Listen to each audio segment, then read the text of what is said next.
Oh my god. Okay. Hey! I fixed it! Oh my god, I was stressing, dude. These controllers are fucking expensive. Oh my god. All I had to do was just re-sync it to everything. But, oh my god, I was like...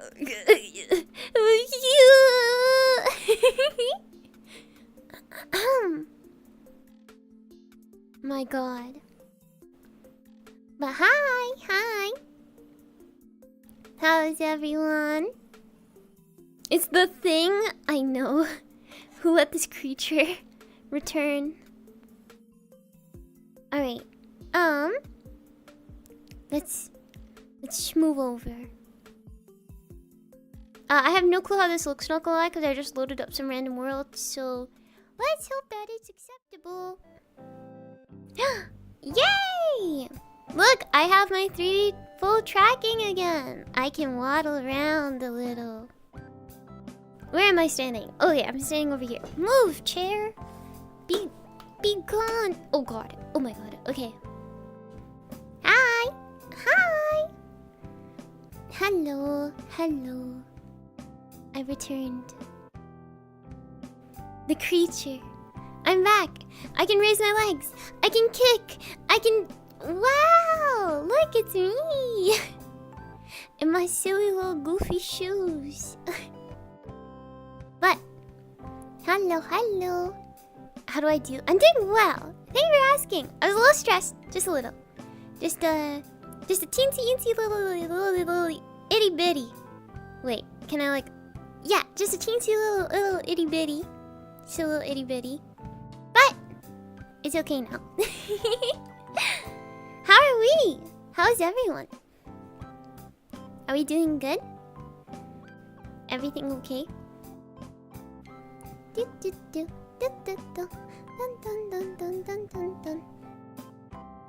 Are we alright? I can see that my trackers are there and exist. Wait, maybe I should have... Wait, I T-pose again. Give me a second. Wait, actually, wait, do I have to... Wait, okay, wait. Boop! Oh my god, you can see my tummy. Don't look. Bam! Okay, now everything feels better. Because now it feels like, yeah, my feet are in the right spots and everything. Yeah, let's go! Okay, hi. How are you guys?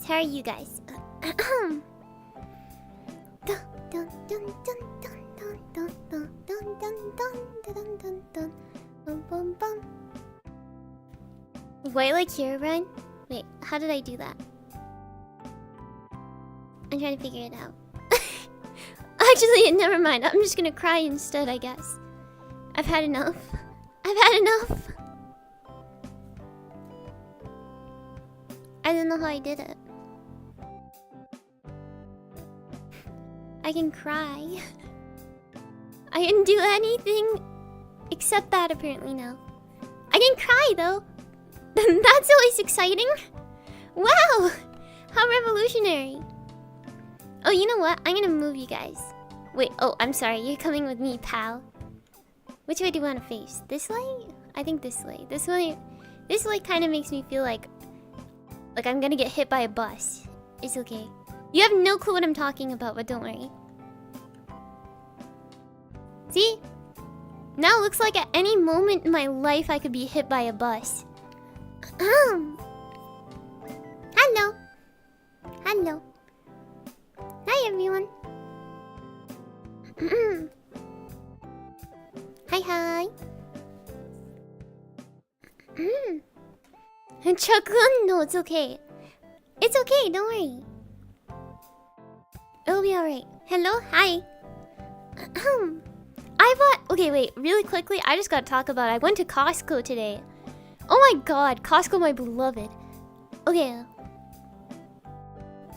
So, I went to Costco today, and oh my god, I ate so many samples today. There was like cheese breads. There was literally a sample of Korean like barbecue beef. I was like, what the hell?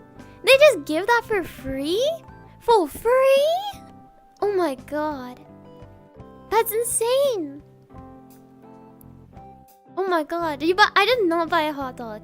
I still got ice cream though. Ice cream is really good because it's just soft serve ice cream. God bless. Costco with their soft serve ice cream is freaking delicious. And then after, so what happened was I went into the Costco and I got to eat a whole bunch of samples because I got like a whole bunch of like bread, like cheese bread. I got like Korean beef. At some point I got like chocolate. I literally had like a whole meal in there. I got coffee at some point too, and it was like Starbucks coffee, so that stuff was expensive. But like, okay, so like, sorry, I'm so excited. Costco love! Yeah! I love Costco. Also, welcome back. I do have to take care of memberships and stuff in a bit. Okay, wait, what was I saying again? I forget. What was I? Oh, yeah, so I went I'm so excited. Dude, okay, so I went to the Costco and what is it? I ate a whole bunch of samples and then afterwards so we got our groceries. Mama, Dragon, and I went to Costco because she has the Costco card. I don't pay with the Costco card. She has the Costco Visa. And what happened is that we took a muffin pack. There's like a muffin pack you can get, right? And oh my god, my plant. We got a muffin pack, but we only accidentally took one. So what happened was, when we were paying for it, we had to say we got it from the bakery aisle, and they were like, "Oh, 2 packs of any choice of muffins. 2 packs, not one, but 2 packs. That's 12 fat Costco muffins. That is insane." 12 fat Costco muffins for like $10 or something.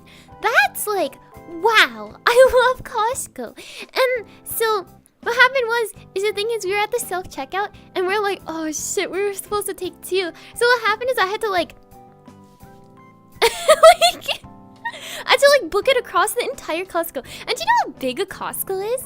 Costco's are gigantic, enormous. Also, is my mic peaking really bad? Anyways, I had to like,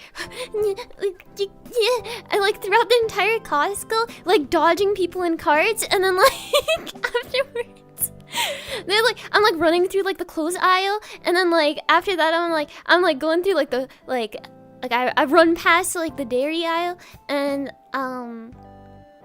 like I'm going. I eventually get to the very back corner where like the bakery finally is. And I like finally make it there. And I'm just sitting there and I just grab one box. And this like lady that's over there is like, "Oh, you're supposed to take 2." And I was like, I just figured that out. And so I grabbed the muffin box. It was double chocolate, by the way. For anyone who's interested, the double chocolate boxes from Costco are really fucking good. Like the muffins? Oh. Anyways, so I grab it and I like book it all the way back afterwards. And oh, and on the way back I got an orange. Like an orange slice as a sample. So I'm like, I grab the box and I'm getting ready to run, and I like walk past this lady, and then there's just like, oh my god, she's just putting out orange slices. I like quickly like run to it, and like I grab it, I like stuff the like orange into my mouth, throw away the little wrapper. Think, oh my god, my leggy. Where'd my leggy go? Okay, anyways. I like stuff. Oh, that's because I'm slowly walking forward again. I don't know why I do this. I like slowly like walk towards my bed unknowingly, and then that gets out of my tracking range. I stuff the orange in my mouth, I throw away the paper, and I start like booking it. And like the funniest part was that there were like seeds still stuck in the orange. So I just had a whole bunch of, like, I had like a mouthful of seeds at the same time. Strategically running around, walking like past people in shopping carts. Man. You excited to buy Costco? Dude, free samples that aren't actually technically free are like, like I love walking in there and just stuffing my face with random items. Oh my god. But yeah, this peak recreation, exactly. I did it though. It's down for the moment. All good though. Oh, is it really? Stream Elements is down? Wait, is it it's not Streamlabs, it's Stream Elements. Are you like searching up the wrong thing? Or is it genuinely dead? Is it dead as fuck? Oh no. But thank you for the $5 super! Thank you! Wait, you see? Hi Oscar! Welcome back, welcome back! Thank you for rejoining the Sun Covenant! Hi Suri! Hi! Okay, wait, let me quickly go through... memberships. Mr. Lurker, Random Lurker, thank you for the 1 gifted membership. If you received it, make sure to thank the person that you got a gifted membership from. Mr. Joe Cool, Costco Love. God, I freaking love Costco. Something about it is just so amazing. But the thing is, I live pretty far from a Costco, so then like it's so satisfying. I also bought almond milk. I did it, and I bought matcha powder there. So I'm gonna try it combined. And after that, I'll try oat milk combined. I heard that oat milk is a better thing to like put with drinks and stuff, but I'm still gonna try almond milk first. Anyways, I really did it this time. I got this like giant thing of like yeah. But welcome back. And from last stream, Galena, sorry, thank you for the 5 gifted memberships. And Groom, thank you for the 5 gifted memberships. I really appreciate it. Thank you. Do you have to stream 1 again? Oh, I have no clue, honestly. I'll have to think about it, but probably sometime soon, right? Yeah, I think so. Internal server error all day with stream elements? Oh, really? Damn. Unreliable. I'm kidding, but...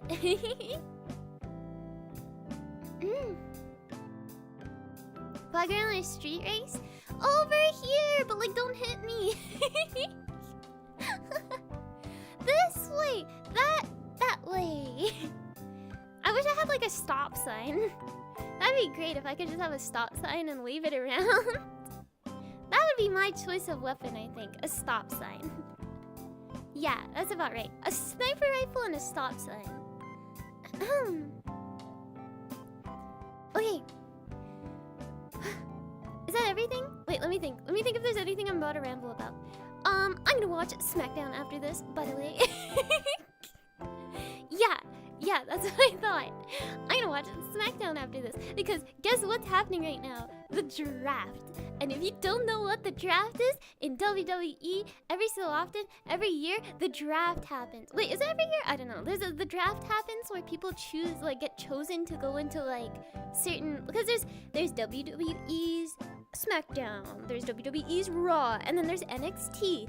And then, so there's all those, and then they draft who's gonna be in what, like, show. So if you're gonna show up on Friday Night SmackDown, or if you're gonna show up in Monday Night Raw, or if you're gonna show up in NXT, which I don't know what day it happens because I don't watch NXT, but yeah.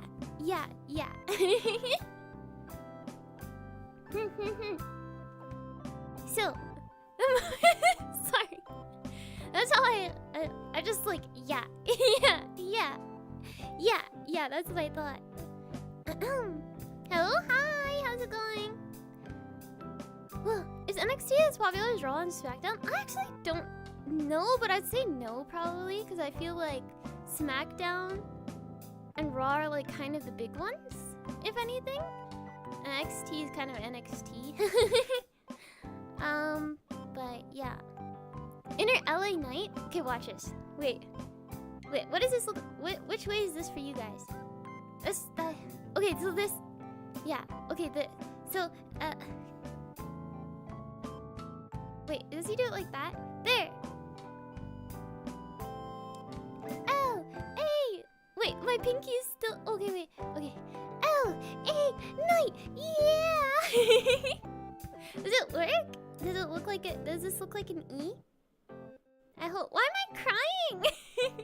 I'm just so passionate about LA Knight. There's just something about him that just drives me insane. It's... Wait. Okay. I got this. Wait. It's... Okay. Let me tell you something. Wait. Let me tell you something. I'll tell you whose game this is. It's L-A... Wait, L-A night. Yeah.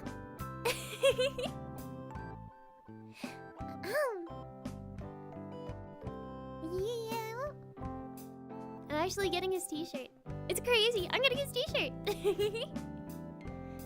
Except I'm not gonna rip the sleeves off. I don't really, you know, if you haven't seen, you know, I don't think the world is ready for these muscles, as you can see right now. I think if I cut off the sleeves, it would be a little too much for people to see, like these absolute massive, bulging muscles that I got over here. So, you know, I'm just gonna spare the world for now, you know. Damn, sorry, put this. Sorry. I know. Envy, jealousy comes from this. Yeah. It's okay. I understand. I'm just so buff and so desirable. Look at me. I could live the world right now. Yeah. Okay.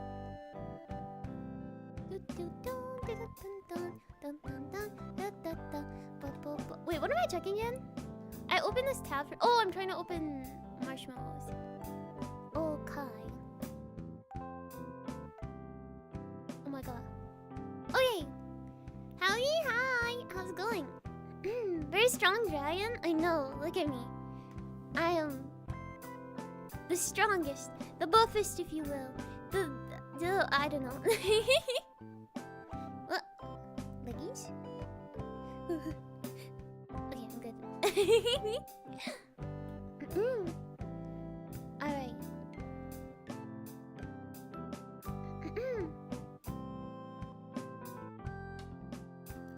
Alright. Okay, life advice. It's okay. As you can see, we are in a slice of life world.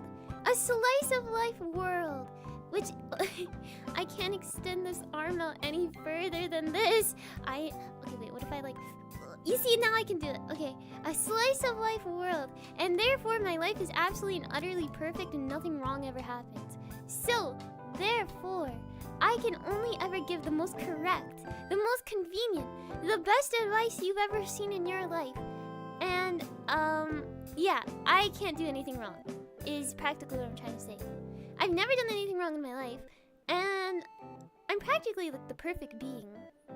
So, yeah, it's time to roll in some advice here. Let me first, let me get the marshmallow link. And I forgot I changed the profile picture, not profile picture. The what's it called? The thing, whatever it's called, I forget. Give me a second. I gotta like lean over. I gotta check. Sorry, I'm at my computer. This is. Yeah. Okay, I'm like awkwardly leaning to keep tracking available, and so my headset doesn't like disconnect. So I'm just like, taking a good old gander over here. Don't worry about me. I'm just very curious about what's over here. Okay. Yeah. Submit questions here. Bam. I'm so good.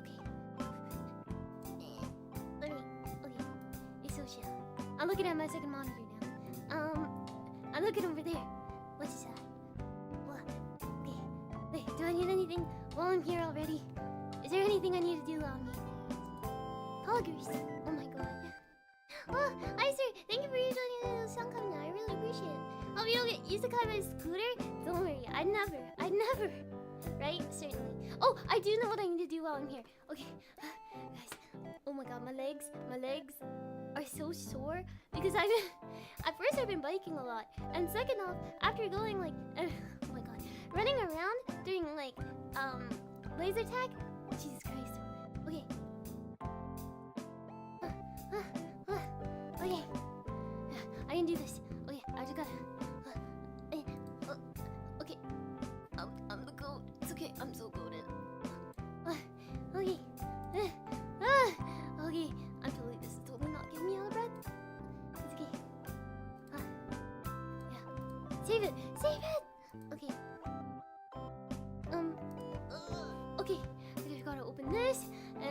gonna drag it in here, and then it's gonna be alright. Don't worry. It's okay, stop panicking. Don't panic. Don't panic. Okay. Don't worry. I got this. Okay, yeah, that's about right. Okay, yeah, that's good. Okay. Oh my god. Woo. Hey, how's it going? Don't worry about me. I'm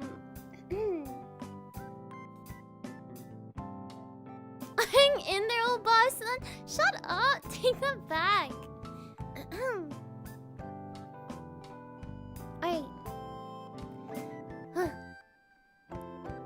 This is a perfect question. This is the first question that we got. Obviously, I could never be wrong in my life. So, therefore, I can only give correct answers.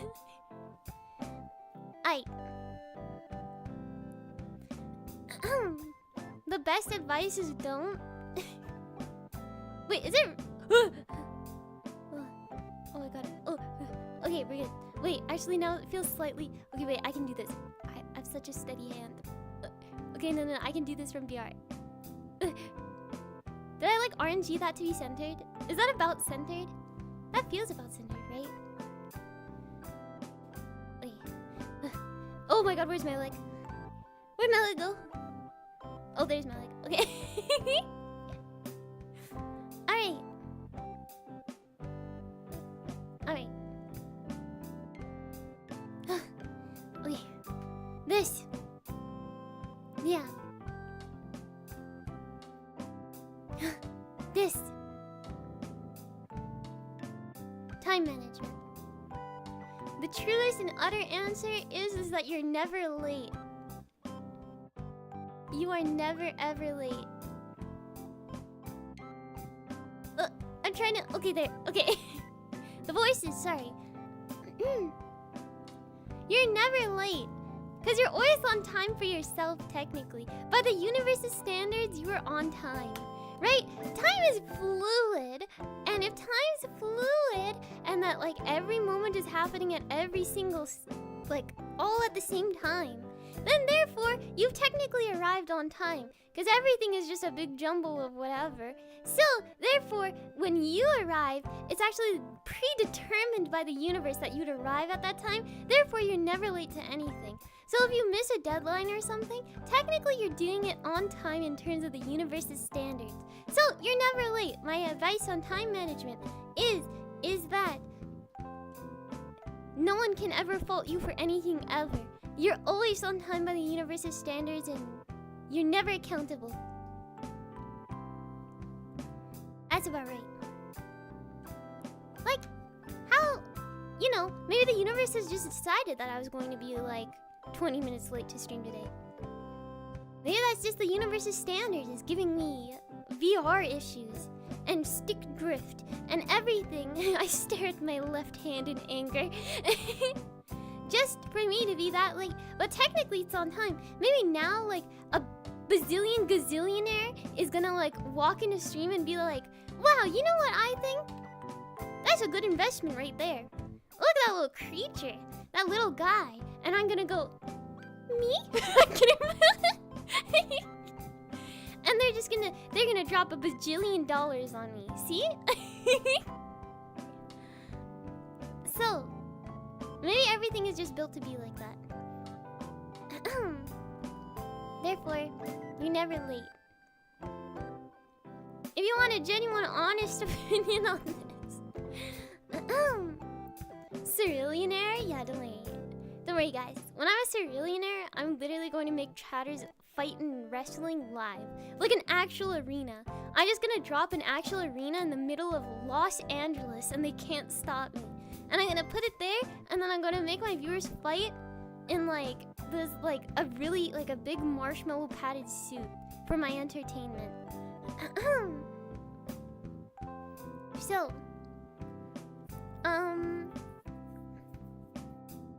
advice on this.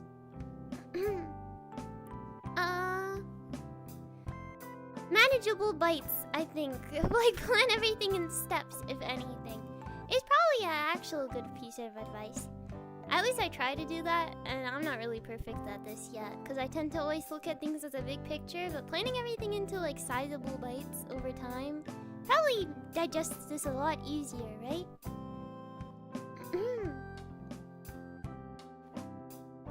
And the Minecraft chat's in the middle? Oh my god. Minecraft Hunger Games? Dude, I haven't played that in so long. What do you, like, do people still play Minecraft Hunger Games? Or is it like only Bed Wars nowadays? Bed Wars. I used to play that one where you'd like, you'd like try to like build something in a set amount of time with a prompt. And like, I remember I would do it like with my friend, and we'd like queue up together. Because we're both artists. So we had a vision, It was like I saw it in a delusion. So speedballing, yeah.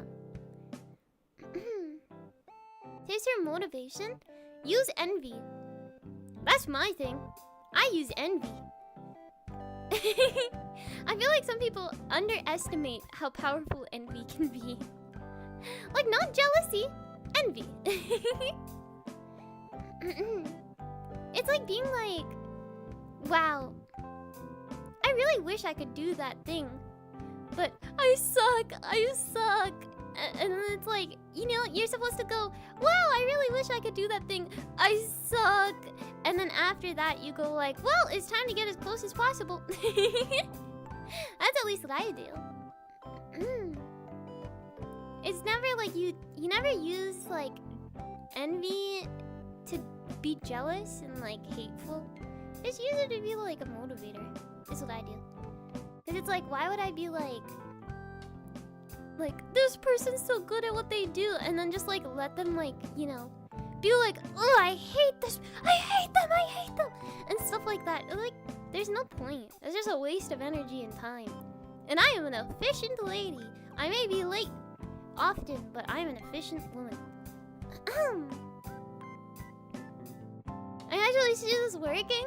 Genuinely, envy is like the perfect thing. You look at something and you go like, wow, I wish I knew how to do that. I'm gonna try and get as close as possible. Even if I can't master it, at least I can get close as possible. So yeah.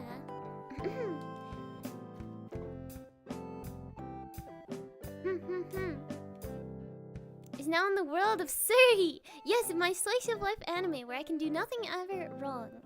I am always correct. Ho ho ho. Okay. Alright, next thing. Let me check the next piece of advice.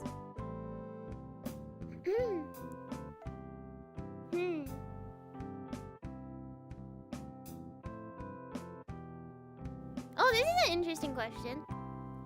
Let me highlight this.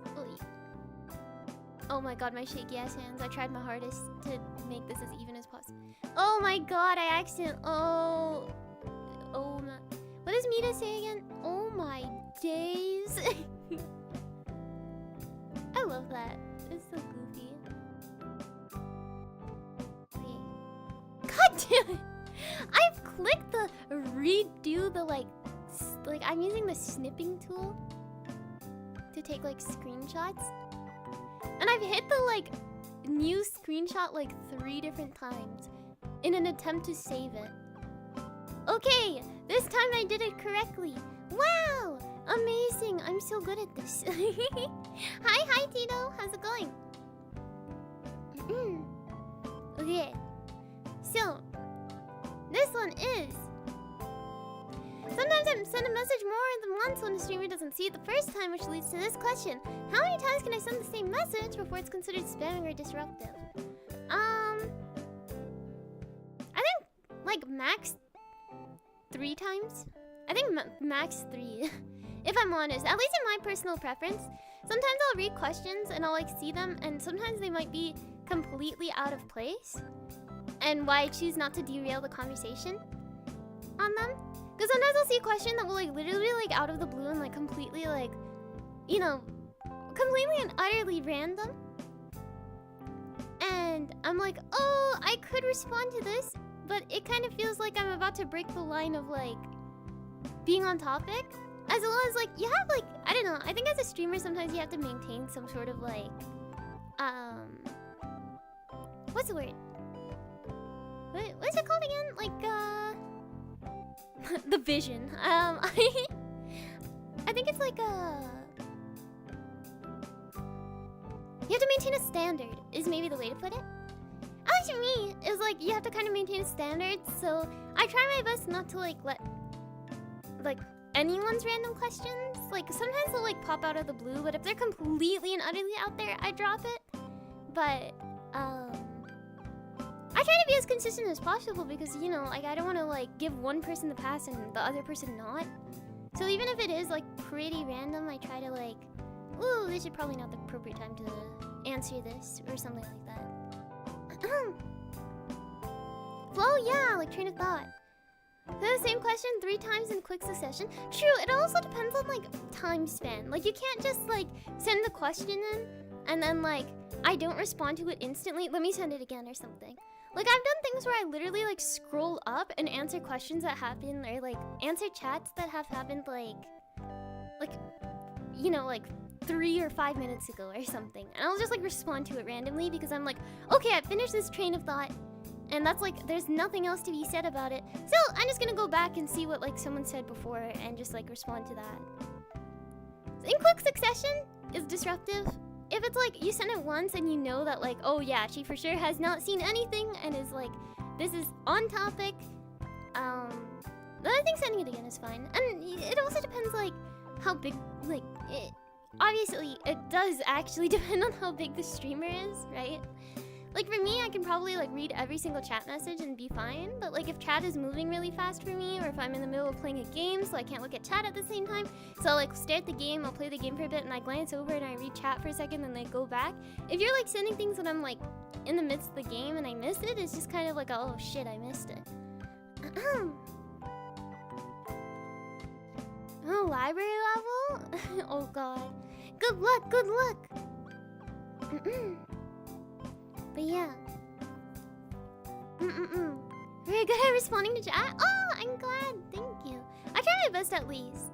Yeah, after asking the first time, but I'm fine since chat size and all of that. Yeah, exactly. It's like, it kind of depends on chat flow, right?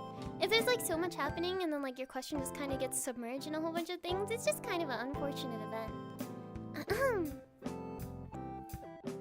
But yeah.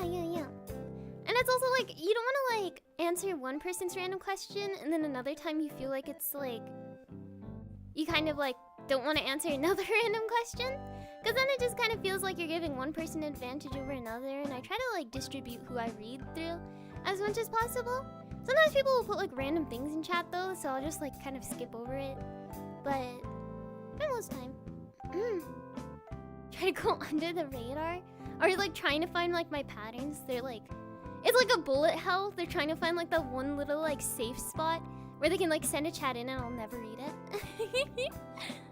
But yeah, I think, you know, I think 3 times max. Like if you like, afterwards, I think like they're either choosing not to read it, 1, or 2, like, it's just like an unfortunate thing. You can always reword your question as well to make it like less spammy in a sense. So, I think, yeah, it kind of just depends on everyone's preferences, right? Like what they do with donos? Yeah, like some people, like if their question doesn't get picked up the first time, they'll just like donate. And I know that's like, oh, that's kind of like painful because it's like, why should I like have to pay for my message to be read? But that's just some people's way of doing things. And like it depends who your streamer is too. Sometimes some streamers just don't like, I don't know, don't like reading chat or something like that. And they just won't answer things at all, and they'll just like focus on playing the game or something. Or some people like to like, I don't know. It depends on the scenario too. At least for my personal preferences, I stated it. Hello, Suri. Hi. How's it going?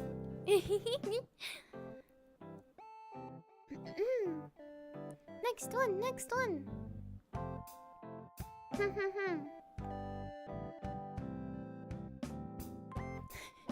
Oh yes, this one. I for sure I know this one. I'm fair regardless. And thank you for the $20 super chat.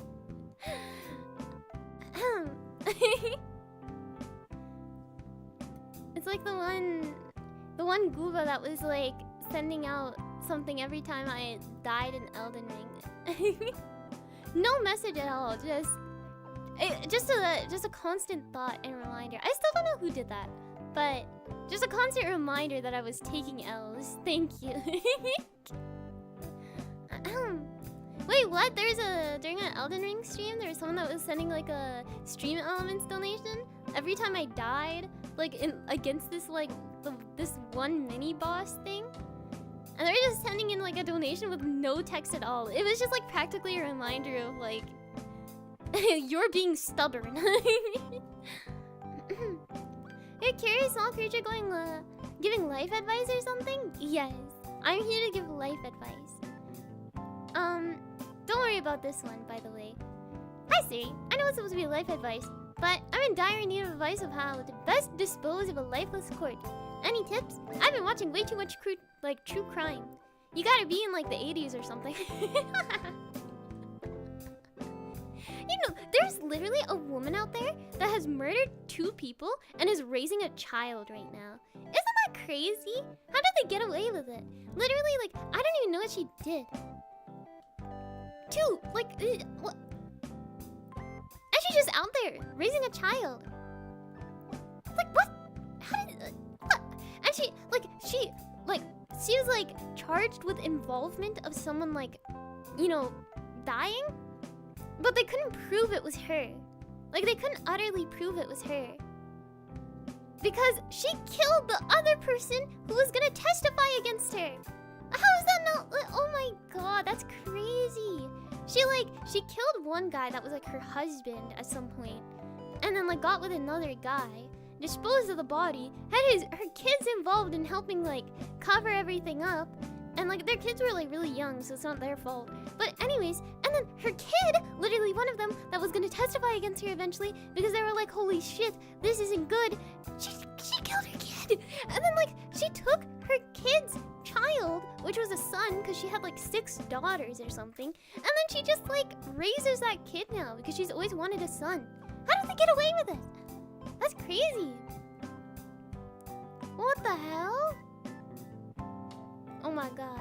What are you talking about? I don't know what her name is. I forget, but I watched it on Unsolved Mysteries on Netflix. So, holy shit.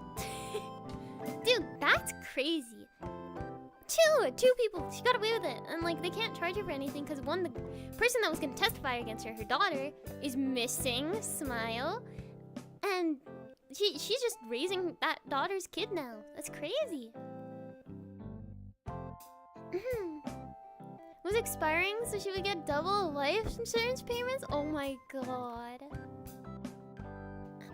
It's time for Suri True Crime Podcast. Maybe we can go through like random mysteries and discuss it.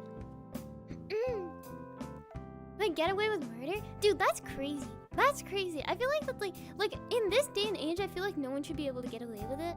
Well, like practically, like at least in like, you know, like the US or like, you know, like first world countries and stuff like that. Like you think they have access to enough like DNA and like microbiota and stuff. But nar, this woman got away with it. That's crazy. Anyways, for this, everything that I've heard is just chopping up bodies, so that's practically what I know. It's like distributing them and then going to another country. It's you chop everything up and then afterwards you spread it around and then you leave to another country. Because you're technically, you can't be convicted inside the, like, you know, inside the country the crime was committed, technically.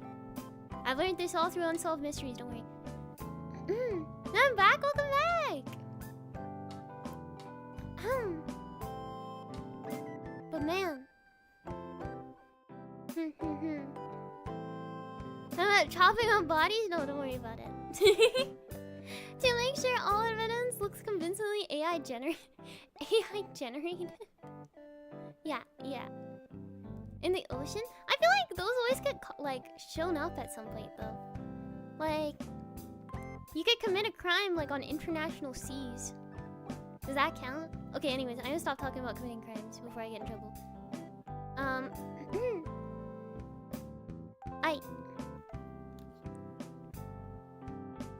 Okay. Next advice. Oh, okay. I can do this. Steady hands. Boom. Save. Yeah. Guys, I can't wait to have matcha. Dude! I know I've done it! Shh. They're listening. Alright. Next piece of advice. As someone who seriously struggled with college, your commitment towards schooling is admirable to me. I had started working on a rather tough project the other day. I wanted to know, is there a specific thing that gives you motivation to continue being creative? Envy. Smile. Does that count? Envy. I think something, at least for me. Wait, okay, never mind. I think oh yeah, wait, actually really quickly, chopping up in cement and sinking it to the bottom of the ocean. Anyways, okay, I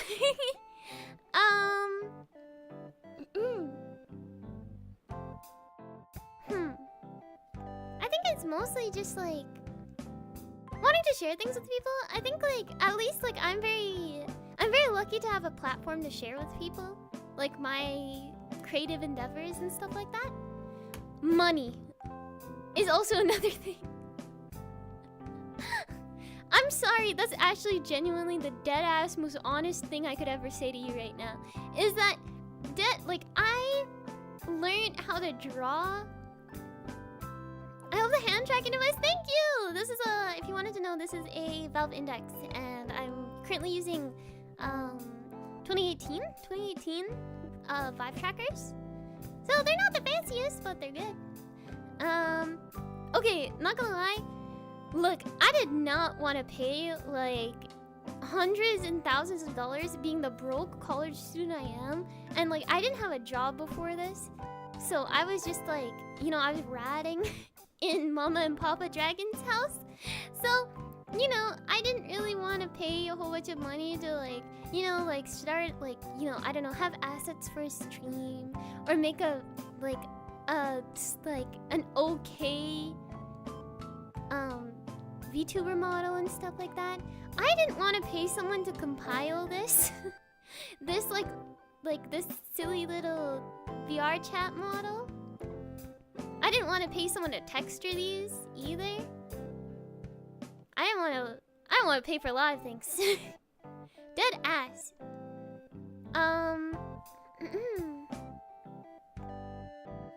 Have you ever learned how to save money and stuff? Oh yeah, like I do have a savings account. That's where most of my money goes, honestly.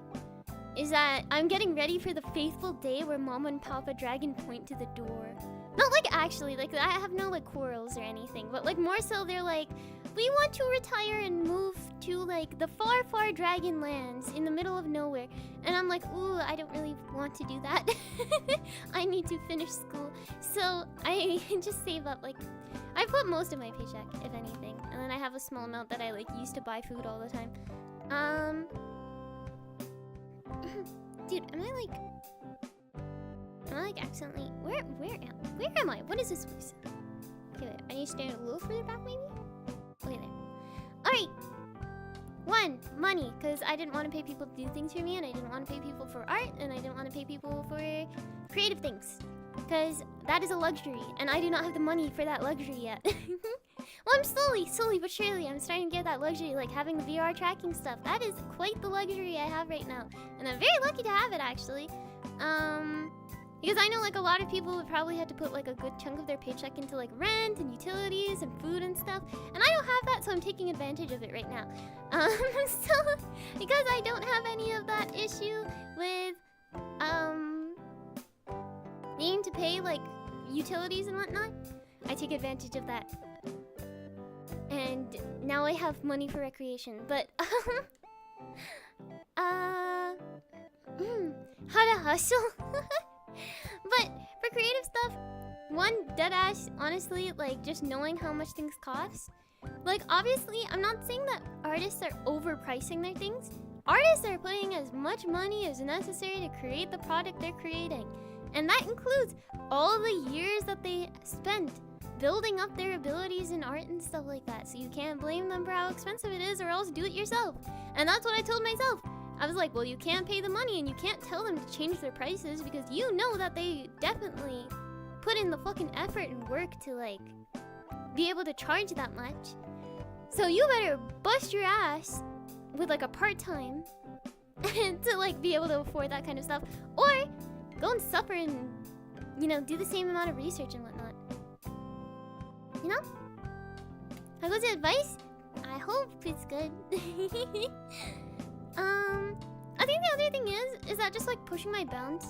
If anything, one thing that I'm very passionate about is becoming a jack of all trades. So trying to be able to do as many things by myself as possible. Because my ultimate goal in the very end, my utter and ultimate goal, is doing a huge project where every aspect is developed by me. Like every single part. The art, the promotion, the like editing. I just one day I want to like commit to a project where I make absolutely everything in it. And so that is the mega major goal in the far, far future, but one day. Awesome goal, thank you. But now it's only just mini projects, if anything. So building up to it, you know? I never like scold myself for not being able to do it from the start.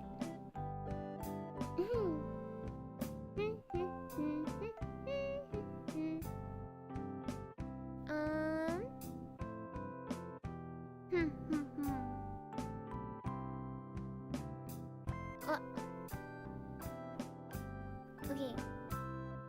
Next thing.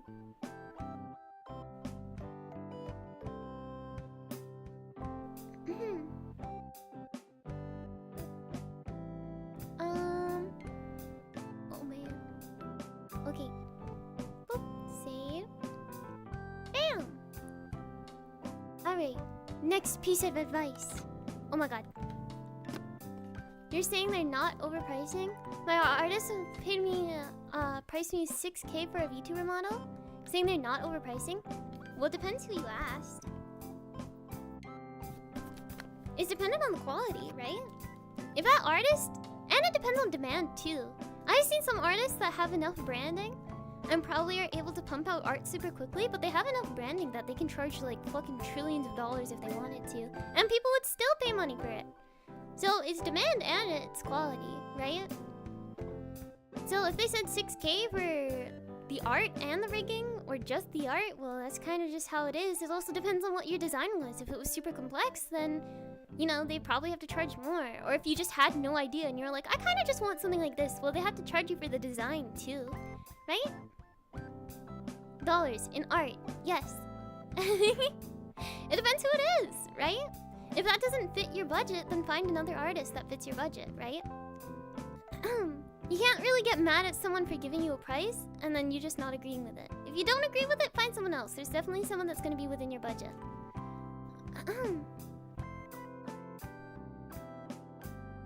I can't do that, so I just ask. But yeah.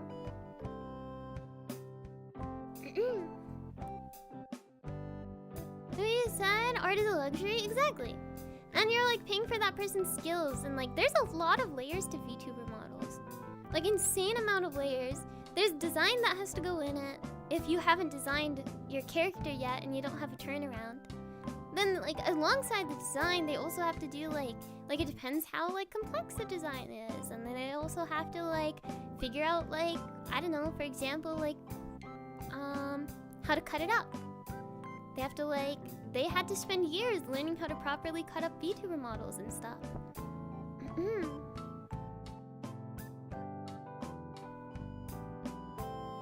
But yeah.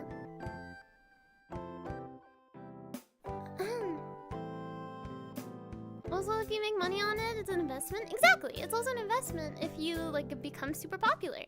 Like, let's say I'm like asking a very popular artist that has done VTuber models for some of the most well-known VTubers in the sphere, right? I've seen VTubers that have gotten popular just because their mama artist was popular with their VTuber creations, you know? So they have the right to charge that much because now they've also built themselves a brand.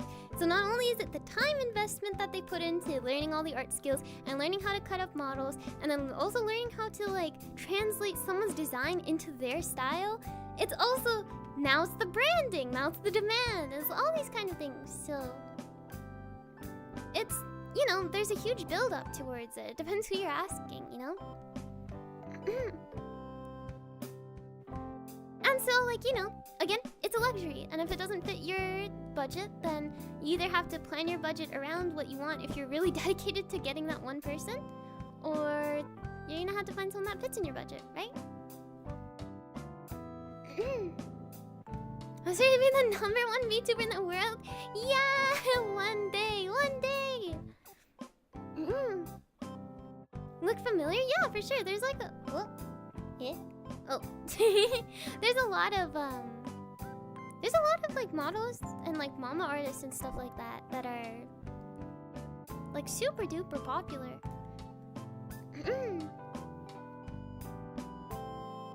But yeah. This question. Sometimes I lack motivation to do anything, whether it's project working out or just chores. Do you have any tips that can help me with this problem? First, do not sulk. I have this issue sometimes where I'm like, I'm so, I can't, like, oh my god, I can't believe I can't just do this simple thing and whatever. First, don't sulk. It's not worth it. It's a waste of time and it's a waste of energy. Because all that happens is that you sulk a whole bunch and then you cry and you weep and you get exhausted because you cry and weep and your body gets all tired. So, you're exhausting yourself by sulking. First off, just accept the fact that you know, just accept it. Just accept that some days there's gonna be days where you just don't have enough energy to do simple things. Quote unquote simple things. Simple things for some people, maybe not simple for you. You know?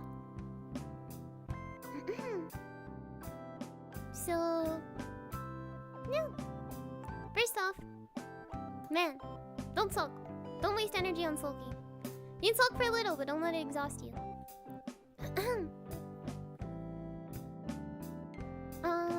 Make sure you want to stream. Oh yeah, that's also a good point. Sorry, just jumping back really quickly. Stream first. Do not get a VTuber model just because you're like, wow, VTubers are so cool. I want to have a VTuber model. Try streaming first. Some people have VTuber models and never use it. And it's like thousands and thousands of dollars. And it's like, then they can't, like in the end, they just can't commit. And it's like, well, what was the point of those thousands and thousands of dollars? Unless you just really wanted a VTuber model for having it, but... But yeah.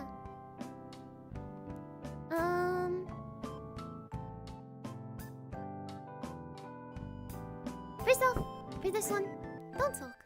It's fine. Some days you're just not gonna be able to do it, and that's okay. There's no point in being upset at yourself. So, just accept it. Accept it. The final stage of grief is acceptance. So, you can sulk a little, but accepting the fact that there is just your own personal limits is completely viable, I think. At least in my personal opinion.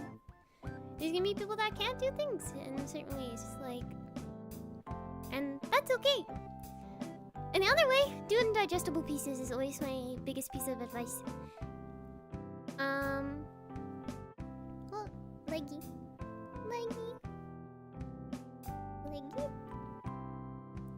Eh? Cracking? Hello? Am I too far forward? What? Hello?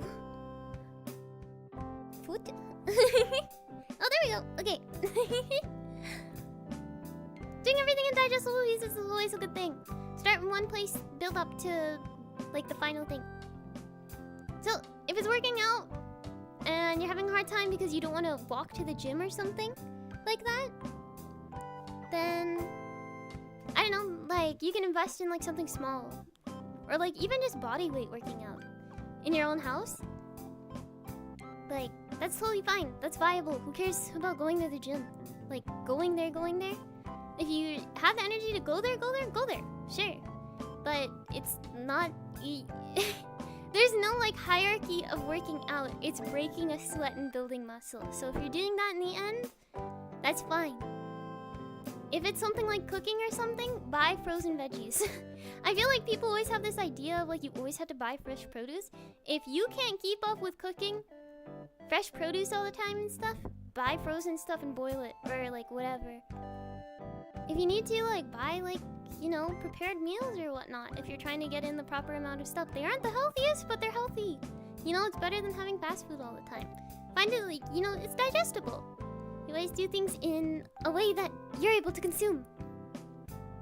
Green Giant saving, that's what I'm saying. Or there's stuff like HelloFresh, where they give you all the ingredients at your doorstep, and all you have to do is invest the time to cook, right? There's always stuff like that. If it's like doing projects, like just work on something small first, you know?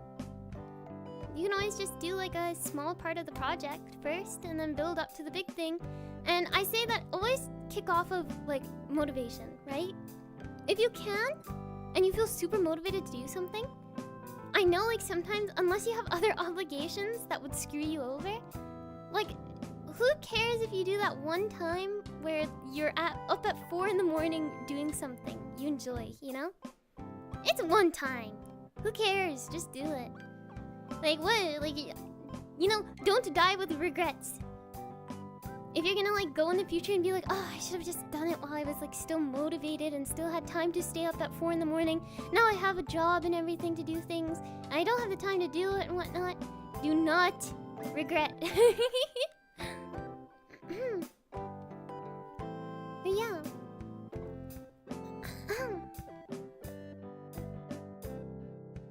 Goobering? Well, if you have the time to, you might as well, right? I hope that's acceptable advice. That's at least how I do it.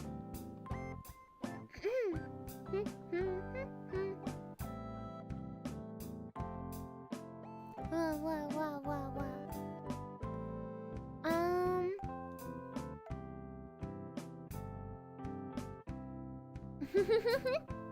This is a goofy message.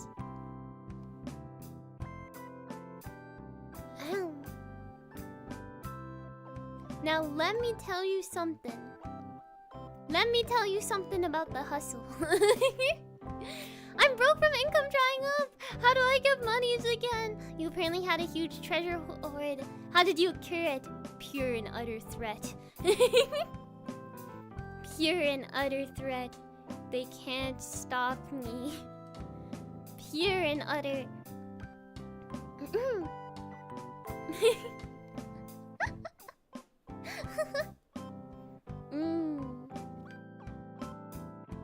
Cooking chicken dish? Do not use high heat or else you never cook the inside. You gotta use gradual heat and be patient, unfortunately. Anyways. This. How did I get all the money? Before it was all stolen from me, unrightfully, by the way. Unrightfully. I earned that. I was a big old dragon one day. Way back when I was a big old dragon. Way back when. Man. And here I am now. Broke as hell. Anyways.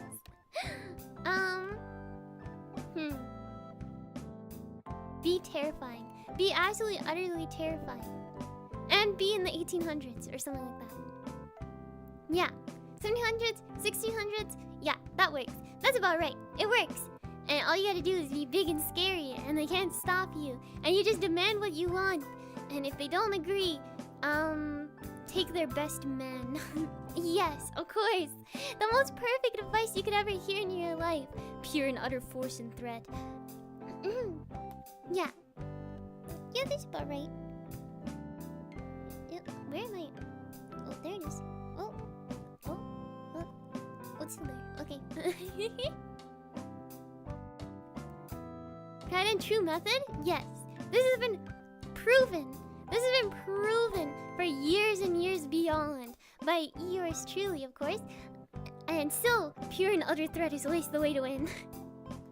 At least not nowadays, but you know, back then, way back then. So first, time travel, then 2, profit. Yes. Dog, I heard a dog.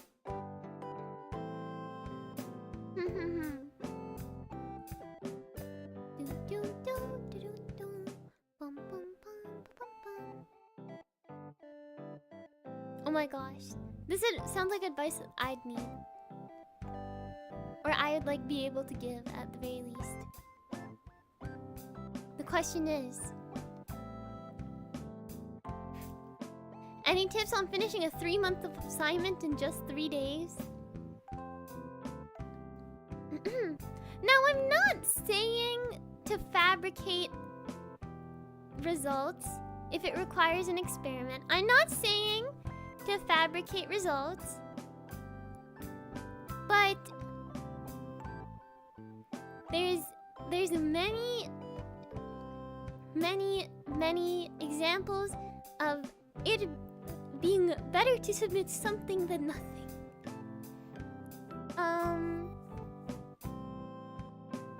If anything, my greatest advice is always ask someone that has done the class before you. Ask them what they did. And then next, again, always digestible chunks. And always, like, choose a hierarchy whenever you do these things, right? Like, if one section is worth more in this assignment, then, like, I don't know. Maybe there's, like, it's like, let's say, for example, it's a poster project. And the information in the poster is, like, 8 out of 10 points. And 2 points goes to the design of it. Do not give a crap about the design. You're gonna lose marks anyways because you started late. So you might as well concentrate on, like, you know, putting points where you can and getting a good amount. And then last minute, in, like, the crunch of time, try to get those extra little bit of points, pity points in. But always do the main thing and, like, hierarchy everything. If it's like an essay and your thesis is worth, like, a lot for some reason, make a good thesis. And then if your intro and conclusion are worth a lot less than the body, work on the body of the essay first. And then after that, then you can start doing the intro and conclusion and just start pulling out random crap from the middle part of your essay. And then just be like, yep, that's about right. So, just focus on what's most important. This is proven advice by yours truly.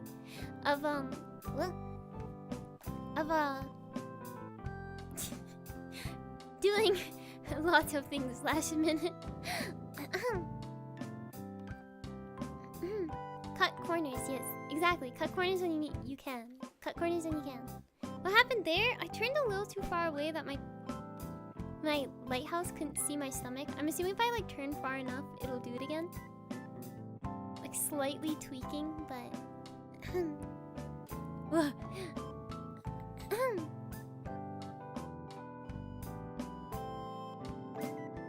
but yeah, that's what I'd say.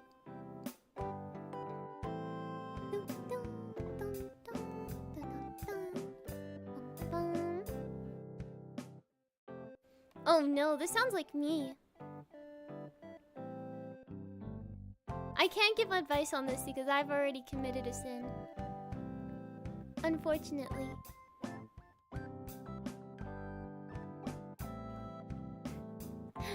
After months of being sober, I've succumbed to the brainworm and reinstalled TF2. I started playing again.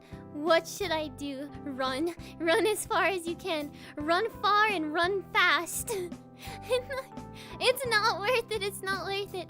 Just remember that Valve is going to throw TF2 into the dust, and you're going to be sad that you're not playing any of the most recent games because you're playing a game that was, like, born in 2000, like, I don't know, 6 or 7 if I'm not mistaken. And so you're going to regret it because then you're going to look at all the hours you have in TF2 and you're going to be like, wow, I could have been doing something else. I really could have been doing something else. I could have been doing anything else right now. I could be playing the newest trendy game. I could be doing something at least. But here you are, playing Team Fortress 2 again. And that's when you fall. That's when you realize that everything is wrong. And this is not right by any means or justified. Close that game. Delete it off your computer. You can play for it, like, a little bit. But it's not worth it anymore. It's not worth it. They're never going to give it a big update. They're never going to accept that you need to go through grief. You need to accept everything. Everything points to it. Valve does not want to deal with video games anymore. And therefore, Yay! Yay! Uninstall Smile!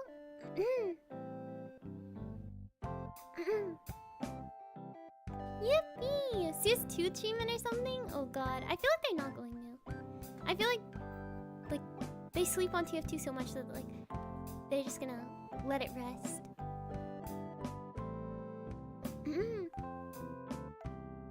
They're gonna put it to rest. What's the next one?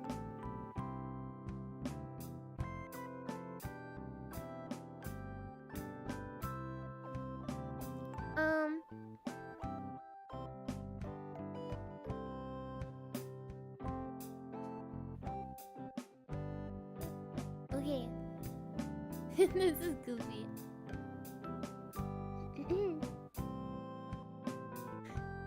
My boyfriend doesn't want to watch virtual anime girls with me.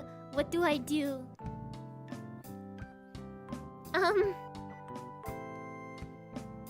Well, first what you want to do is you want to compile a PowerPoint.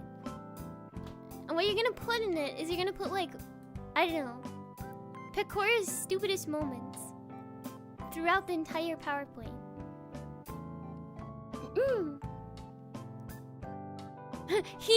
He's the one. Don't let him go. Actually, yeah, watching VTuber is a red flag. Maybe you keep him. Maybe you keep him.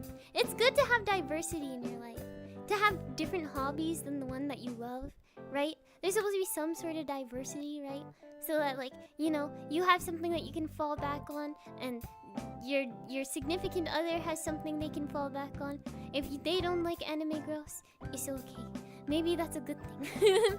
Maybe that's a good thing. Because now maybe he'll concentrate his money on, I don't know, on gifts for you. Except if he plays FIFA. FIFA is the biggest red flag I've ever seen in my life. Anyone who pays shit ton of money to, I don't know, soccer. Isn't that already broadcasted? Just broadcast. It's literally a broadcast. I don't understand what the point of playing like FIFA is. Like, you know, Rocket League is at least like funny because like your cars and stuff like that. But FIFA, like, come on, FIFA. What the hell?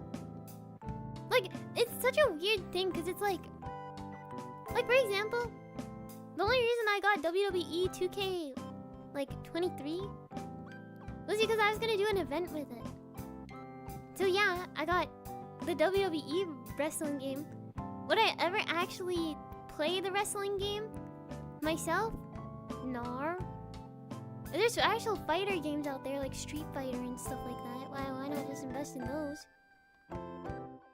What? Tax write-offs, hell yeah! That's what I'm saying. That's what I'm saying. Tax write-offs.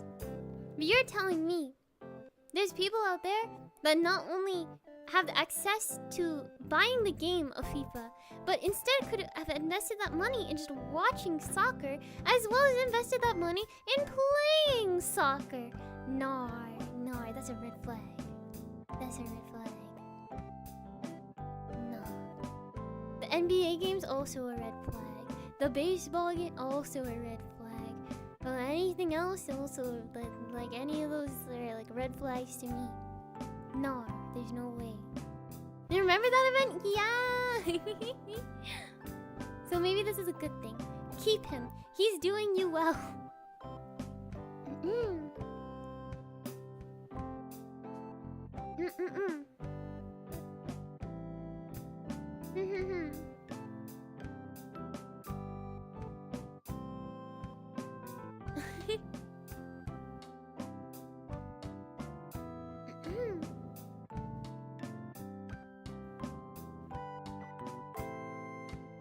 Okay, next piece.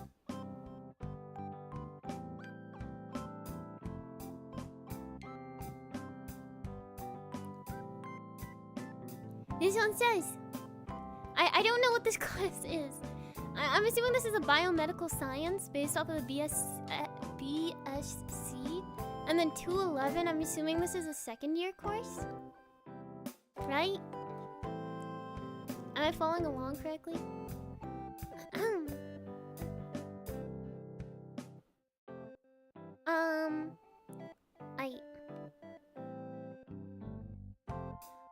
They have a final in 2 days. Any tips on memorizing all the phyla? Oh, I think actually the funniest thing I did to like memorize words and stuff like that is actually looking up the root words. So like that's how you memorize bacteria, is that you memorize the root words. So like, you know, like for example, you should know that bacillus for like bacteria means that it's a little kind of capsule looking guy. Like, and then like, you know, coccus is like a sorkle. If you learn like the root words and like what the Latin kind of means or whatnot, whatever it might originate from, Latin, Greek, whatever, it helps you with like being able to choose things on exams. So if it's multiple choice, it's best to like know the root words and understand what they are, and then you can build up to like memorize like the, you know, just memorizing random things. But one thing that I struggled with and that I regret is that I was never taught well, no, not that I was never taught, but I never understood and properly memorized chemical root words. So I don't know. I don't know how phyla completely works. I don't really remember phyla. But root words, always root words. Hella clutch in bio, it's insane, right? But I never learned like well, okay, I keep saying I never. No, I did learn it, but it never stuck to me, and I never memorized it. It was like chemical formula names, and sometimes I'll read something, I'll be like, what the fuck is that? So if you actually memorize the root words, it's super helpful. Nice weekend, yeah, same to you. You also a major in bio? I do biomed stuff. Is BSc biomedical? No, it's just bioscience? I don't know. But yeah. BSc sounds like, yeah, it's like biomed or bioscience, something like that. Can you control 2 VTuber models at the same time? Technically, yeah. Not in 3D. I technically could in 3D, but it's a little more difficult. How's your 9-10? Whole stream's going well? It's going well, thank you. Is it bioscience? Yeah, but the 2000 probably means what year it's for.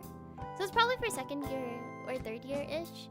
And then the 11 is probably just the class code, I'd assume, for like the specific of it. Because all the 2000 bioscience classes are probably all in one category, and then like the 11 signifies that like, oh, for example, this is I don't know, something with memorizing phyla. Maybe like 20 is like, I don't know, anatomy, and then like, I don't know, 3 is like what's another thing, like microbial stuff. Yeah. That is root words are so clutch in bio classes. Trust.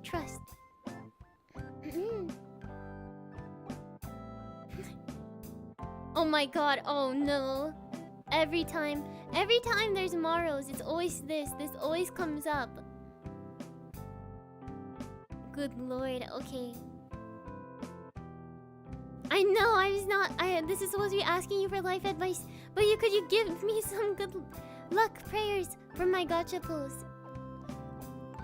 Oh no.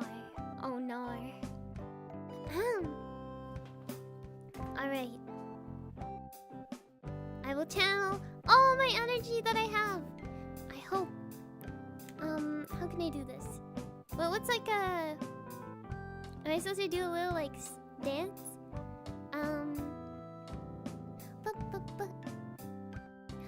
Wait, what is it? What am I? Where is it? I don't know where it is.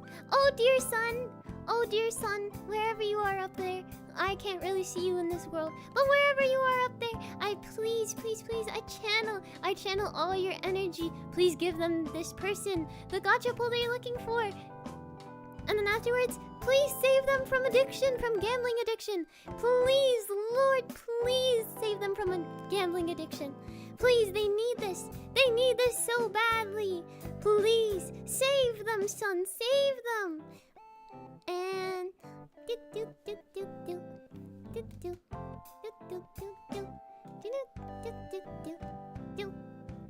can I like? How do I? Where is it? I can't. Yeah. It's too difficult to grab. How did I do this last time? What the hell? I literally don't know how to do this last time. There? Tail? Do I have to like... How...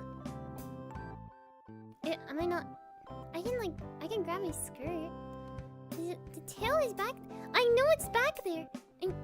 I know it's there! Oh my... Ain't no way. I know you're there. I know you're there! Oh my god, I can't do it. Can I use something else? Can I use the braid?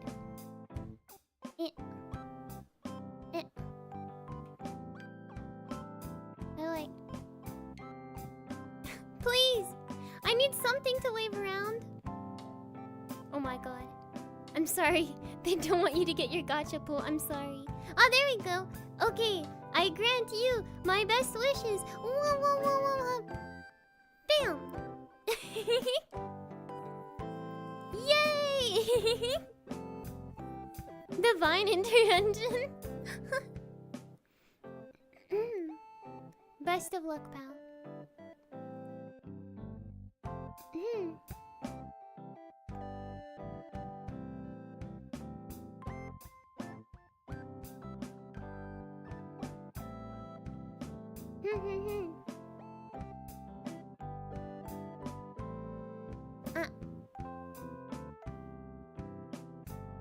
Alright, next one.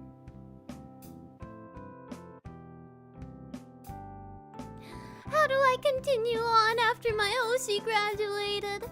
I've already followed her on her new channel that has a very similar model, but I'm still sad. Well, they're still there. I've never experienced this, I will say. I think one thing that I've lacked is that I've never gotten, like, super duper invested into, like, a content creator, if that makes sense. Like, for example, if, like, I'd be pretty devastated if Cora graduated, but I'd, like, respect it a lot. I'd be like, damn, she, like, did a lot in her time, so I'm just kind of like, 07, you did everything. Like...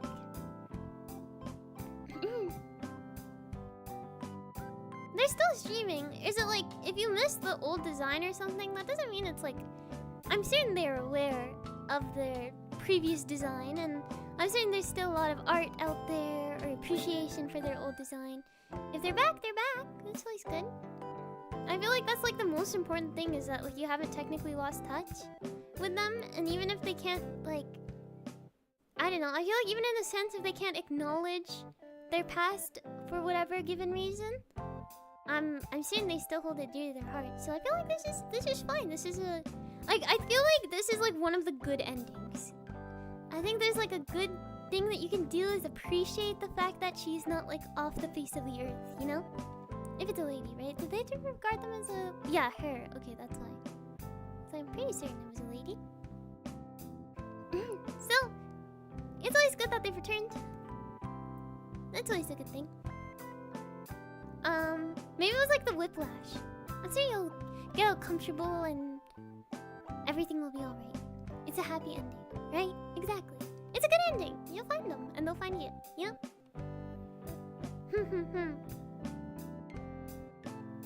But if anything, just enjoy their current new content, you know? Don't sulk in the past for too long. You can appreciate the past, but don't sulk in it.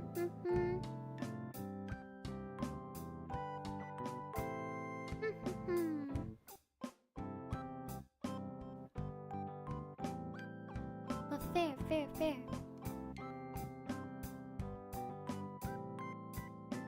Alright.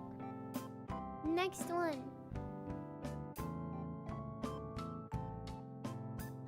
Can you please tell me how to stop putting things off until last minute? It's always been a problem and I think I'm too used to it. Like, I know how to be proactive, but I don't follow through with it. Okay, I also have this issue.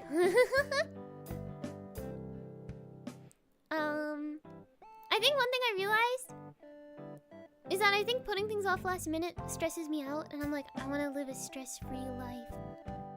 So sometimes I'm trying to get better at doing things ahead of time, just so I can like enjoy myself and be able to relax. But I totally get this.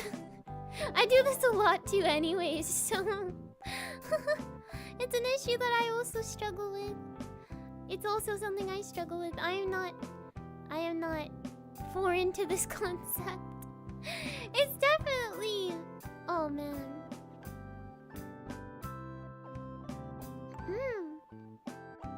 I definitely feel this, is what I'll say. I definitely feel this a lot.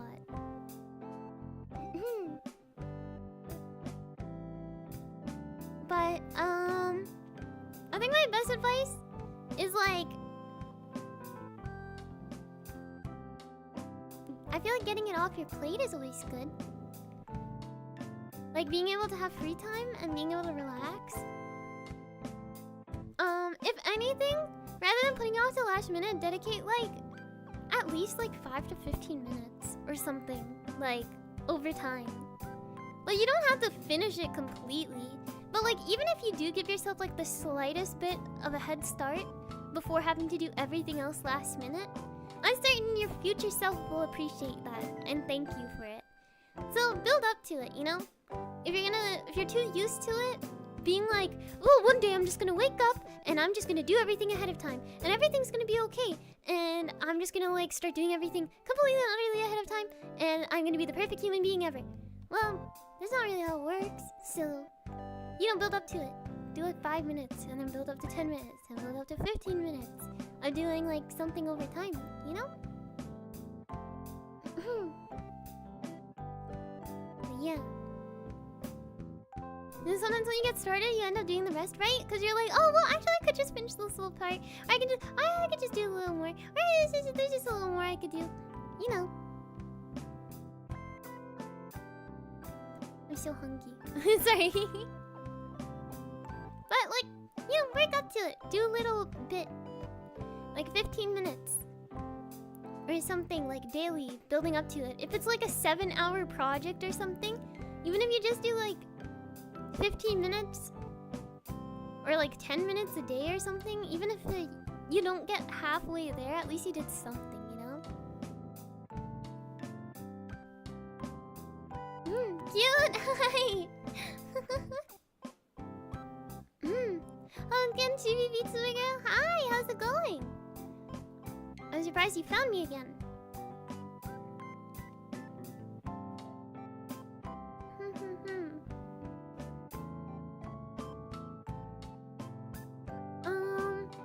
Okay, this is like 2 questions in one. Oh my god, no. Shaky ass hands. I don't even think it's my hand being shaky, it's just like the controller being finicky. Right. Next one is... Hey, I've been wondering this for a while, but any tips on how to get closer to people? Also kind of unrelated, but how do you get good at this skill? First part of the question, getting close to people. This was kind of difficult because I also struggle with this. But I think like indulging in like, you know, their passions in a sense. Like trying it out, if anything. Like maybe you'll find out that you do have a new passion for something that you didn't think that you would. Like for example, I used to be like, WWE and wrestling is kind of dumb. Why would you watch something that's predetermined? I feel like it's kind of silly to watch something that's predetermined because there's no point of it, right? You know that there's going to be like a rigged end result in a sense. So why watch like a sports kind of thing? So what I ended up doing is that I just kind of put it in the background while all my dragon friends were watching and stuff like that. And I just draw instead, right? I'd just be completely involved in another action that I enjoyed while multitasking, kind of like looking up and like hearing all my dragon friends go like, oh my god, holy shit, guys, do you see that? You see that? Holy shit. I'm like, damn, who is that guy? Like, oh my god. Well, that's kind of crazy, I guess. Who is that? Who's that fella? And they tell me the lore and stuff. I'm like, oh, now I know this person's lore. Okay, okay. And eventually, I just kind of slowly got more and more into it. And then it's even more fun that you have a friend that's also into it. So you're not going in completely blindly. So, you know, you can bond with things. Yeah. My friends through alcoholism. That's, you know, the first part was good. The second part, you know, could use a little work, but you know, there's always things to work on.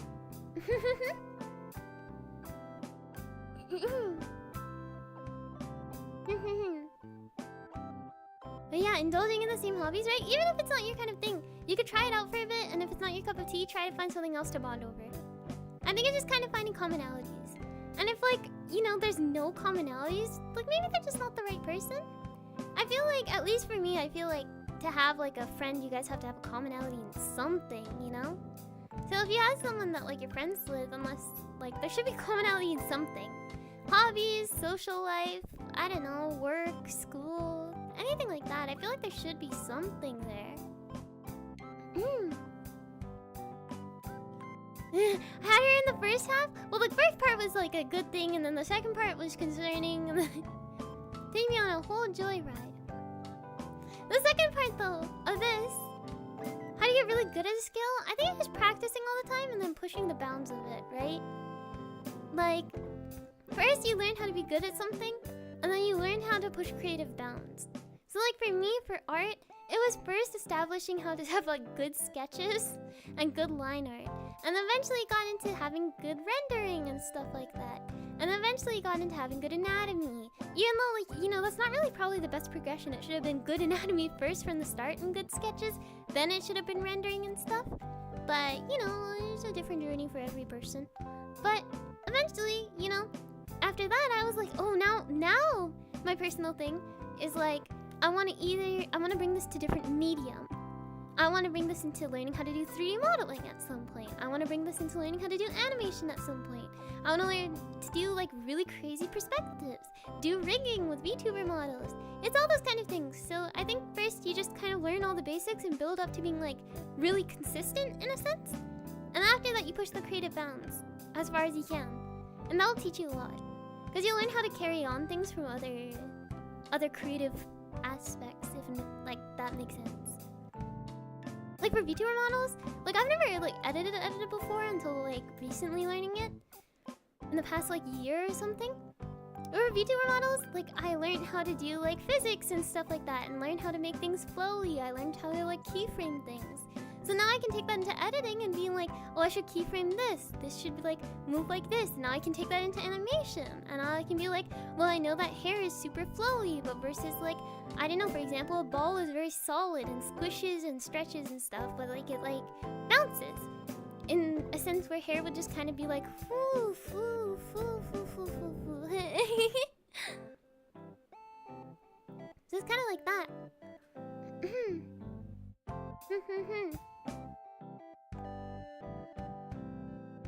From art student, homeschooled? Well, I'm not an art student, but I know how to draw. I don't think it's counted as homeschooling because I was not taught by someone. Like, I wasn't taught by Mama and Papa Dragon how to draw.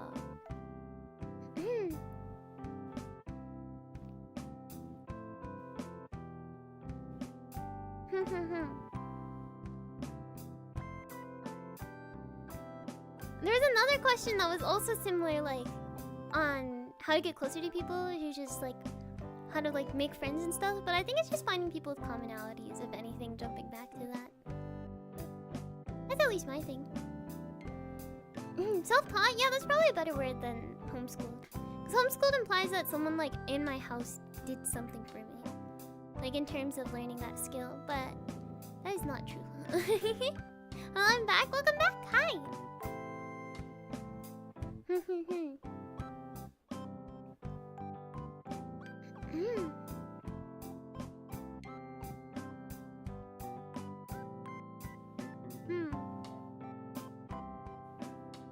one. Oh, this one's deep. I wish I had something poetic to tell you. What is love? I think I understand it a bit, but at the same time, no. I hate the concept. Personally, I fucking hate the concept that love has to be like romantical. Good lord, do I hate that concept. But anyways, you know. No, Chokun, I'm alive and living and moving. But going on with this, I think it's just a feeling of like fulfillment, I guess, in a sense, to love something. I don't know how to explain it.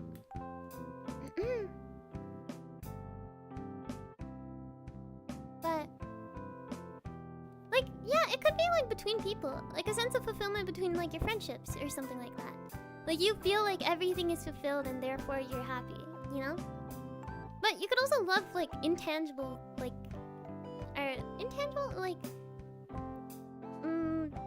you can love things that are non-living. Like I love art, for example, because I have an appreciation for like the effort that's put into it and like composition and stuff like that. I feel like, you know, you can appreciate that. You love like a certain thing because it gives me a sense of fulfillment. This covers all the aspects of art that I enjoy. Are we in a real relationship? Yeah. I think it's like, you know, fulfillment. Companion cube in Portal. I feel fulfilled when I look at the silly little cube in the silly little Portal game. There's just a silly little guy.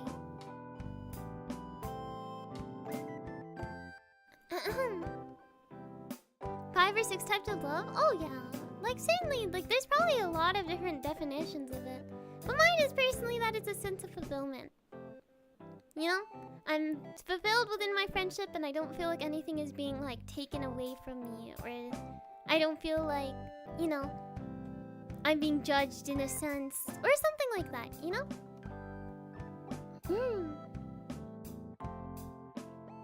You can love something that's not living, for example. Like you can really love like, I don't know, a gift that you're given because you understand what the meaning was behind it. You feel fulfilled with it. I don't know. That's at least my personal opinion. I think it's fulfillment. Feeling fulfilled.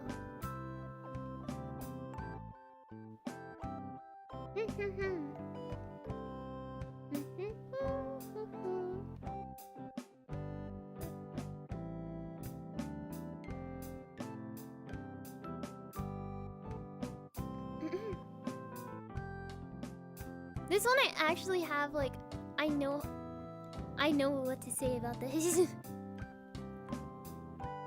Tips on how to lose weight while still eating 10 donuts a day. You have to increase your physical activity.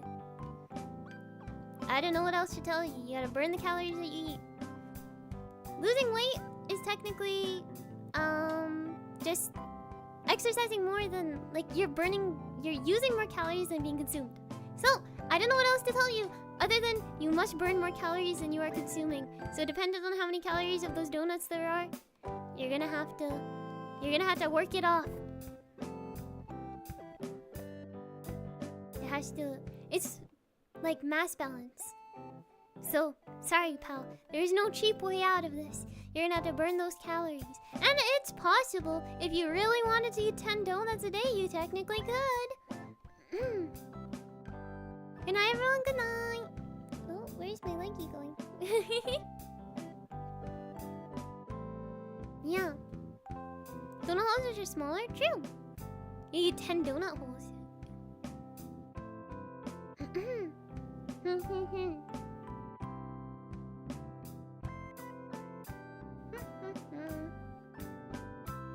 Like snap sound effect? Help! Help! Was expensively out of it? Getting like fat surgically removed. Cause those are dead calories, right? They're like not actually anything like they're not good calories, if that makes sense. Like good calories would be like nutritious balance, like broccoli. that has a lot of nutrients per calorie, super nutrient dense per calorie. So the expensive way is just like eating as much as you want, whatever you want, and then just suddenly having like, you know, all the bad fat just taken out of you.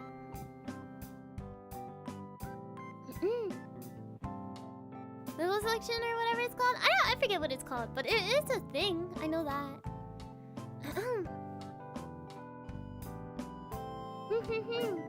We're getting to our last pieces.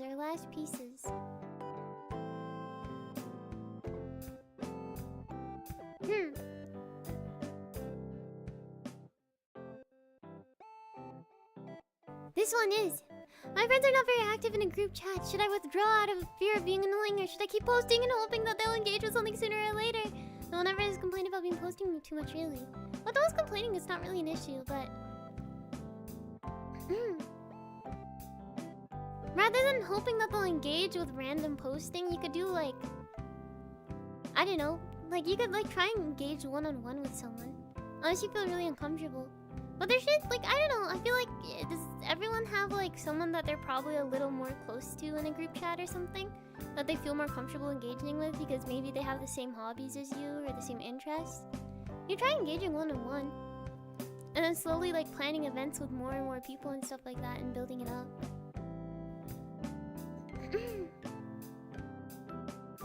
It could be something like that.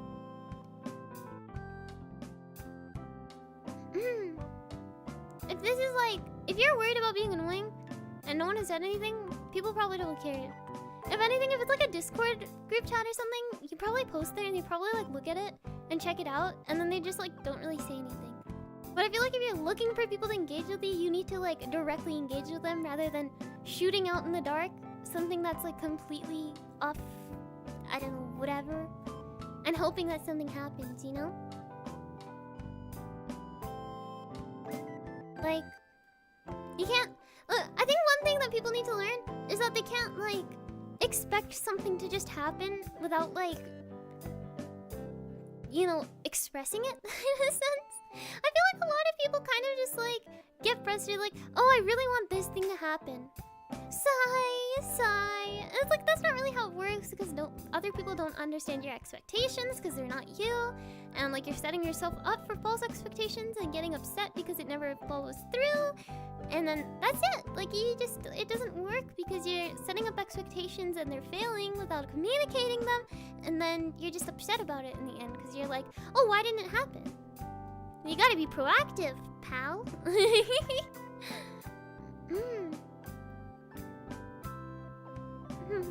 I tried and I keep getting ghosted, and that's no one's fault, really. That's also something sometimes people ought to learn, is that sometimes things just won't work out. There's gonna be people that you really do want to be friends with, and they're just like, they either have too busy of a life or they're already fulfilled with the friends that they have. And it's an unfortunate thing, but it's just how the world works sometimes. And you just gotta know your self-worth.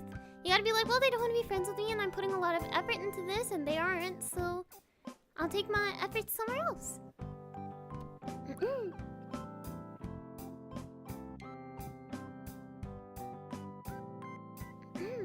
You're wise above your years, young Suri? Yeah, 1,501 years.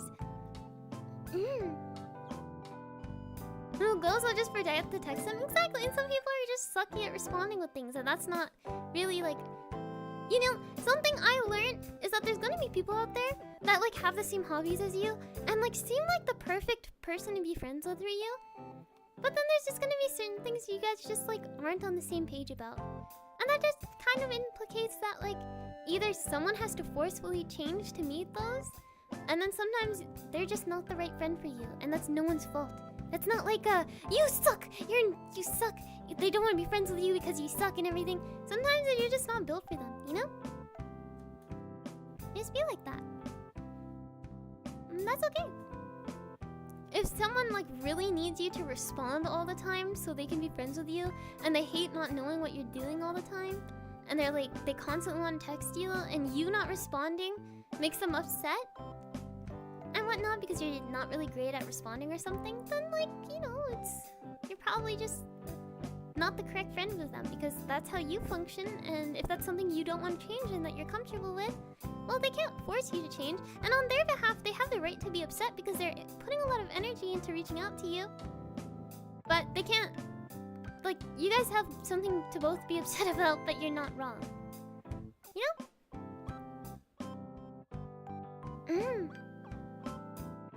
Oh my god, you love cats? What a connection! But like, for example, like you can like have those things. Like for example, I have certain like dragon friends that like, you know, like I talk to nearly daily and keep up with them for like a good portion. But I'm still not insanely close to them. And then I have like a dragon friend, and she's been my friend since like I've known her since like elementary or something. And we don't talk for months, and then suddenly we'll call for like 2 hours, like 2 months later, and like be completely on the same page with like a life update or something, and we'll just agree with everything. And that's it, that's how it is. Some people are just like that, and it depends. Like if someone wasn't comfortable with the fact that I'm not great at texting, I understand why they might be upset. I just kind of suck at it sometimes, and it just be like that.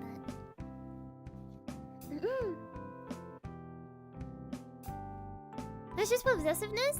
Some people just like being like updated all the time, and there's gonna be people that match it, right? There's gonna be someone that's like, yeah, I want, like, I need you to respond to me and text me all the time.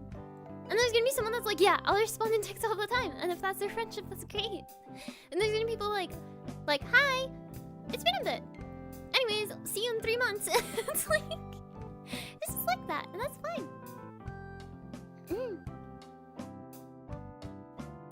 VTuber therapist? That'd be interesting. If you're neat, you need to find another neat friend. You don't particularly have to, you just have to find someone that fulfills your needs.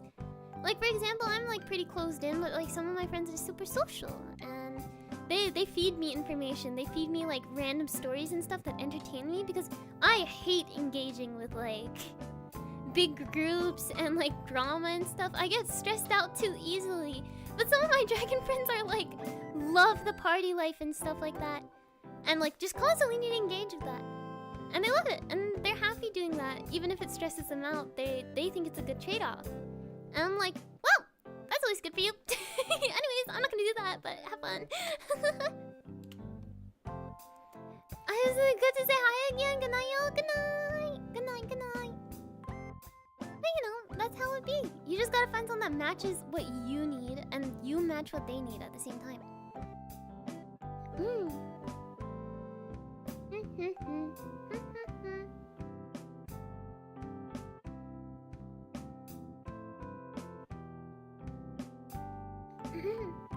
But I hope that somewhat makes sense. I hope that's like a valid thing to say. Is that there's going to be good people out there, and you guys aren't going to match sometimes in certain aspects. And whether that's a deal breaker or not is your guys' call. And if you're... like, it's no one's fault in the end. Unless they utterly wrong you for some reason. Sometimes you need to understand that someone not wanting to do something you want is not their fault. They just cannot. And that's okay. That's fine. Some people just aren't capable of certain things, and people are gonna expect things out of you that you can't give them, and that's it. That's it. What are you gonna do? Change your entire personality to match another person? No, live your life. But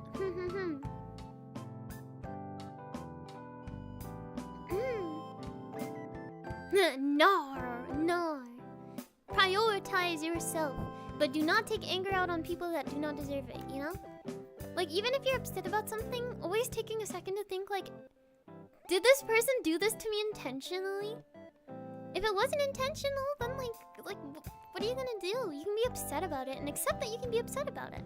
Like, if someone, I don't know, forgets your birthday, accept that, like, you can be upset, like, wow, I really thought this person was gonna remember my birthday.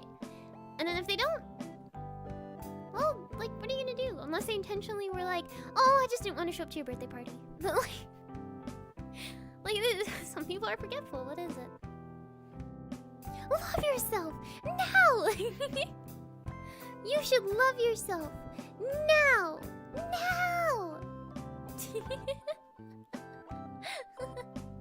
Whoa.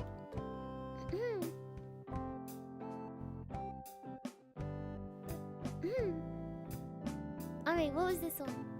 This one says, how do you realize something you want you can never have? Get as close to it as possible, and if that's totally off the table, then accept it. I don't know, like, sometimes part of it is not just like completely giving it up, but accepting that you have to give up parts of it. Oi! Oh, that was my chair. That's at least what I think, right? If it's like completely and utterly doesn't work out in any sort of aspect, and you know it's absolutely unachievable and you're not just self-doubting or moping or something, then you just gotta accept the fact that, like, you know, that's not a possibility for you. And that's not your fault. Like, for example, like for me, I would love to host and have my own, I don't know, shop or something. Like, imagine if I could just be like, I could have my own, I don't know, tea shop or something like that. That's always cool. Yeah, but that's not really within my capabilities. I don't have the money to invest like that, and I don't have the time to invest like that. So what am I gonna do? I just accept that it's not a possibility for me.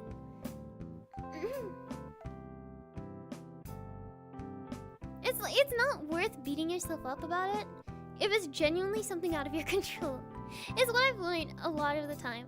I still hold myself accountable for things that I'm not supposed to be accountable for. And I think one of the good things is that learning to just accept that some things are not your fault and it's just the way the world works. And there's things that are just not gonna work out. And you can't be upset at yourself. You just need to know that sometimes the world is just like that. Volunteer at Suri's tea shop, yay! Fear not, forget about it. It's just kind of like accepting things and not blaming yourself at the same time. Like, there's a lot of things that rich people can do. Dead ass. I'm sorry, I really truly do believe that money can buy happiness. And not in the direct way you think. It's not like money can buy happiness, I can go and, you know, buy a boat or something like that.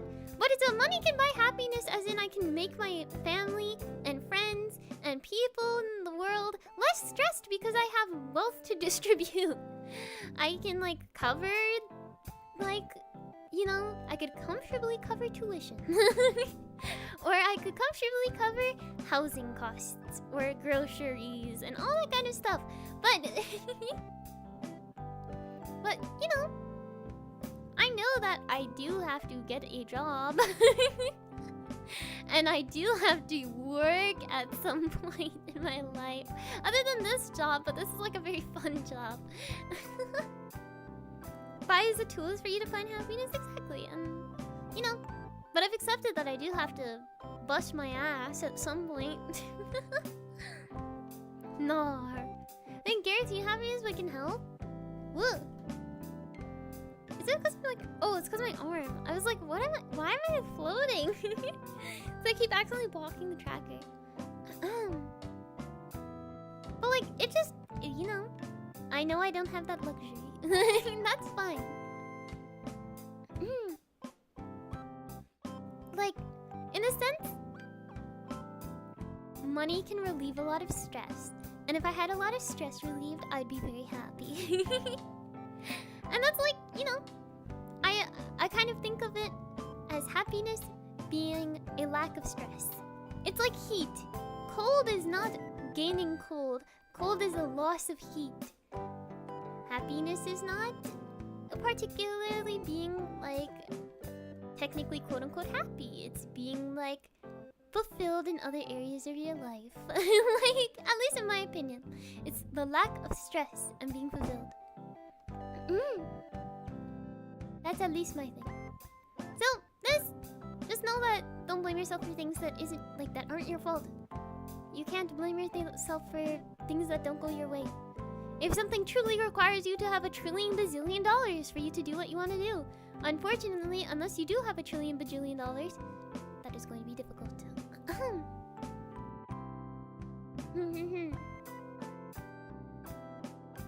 And that's okay. That's okay. There's gonna be things in life that you just can't achieve, and that's fine. You just need to learn to be fulfilled with what you can achieve. Always look like, always appreciate what you can do, not what you can't, you know? I could list a billion things that I can't do, but what's the point of that, you know? The question is, what can I do? How far can I go? You know? How far can I go with animating? How far can I go with art? How far can I go with certain things? There's going to be things in art that I will never understand ever because I'm never going to devote the time or skills or have the person to teach me, you know? But I'm satisfied with how far I've gotten at the very least. Oh, Tito, welcome back to the Sun Covenant. Right, wisdom here, but YouTube doesn't like it? Oh no! Oh, thank you, thank you.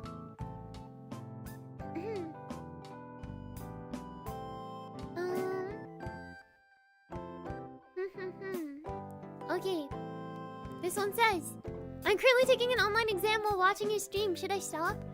It depends who you are. I can't do things when people are talking at the same time.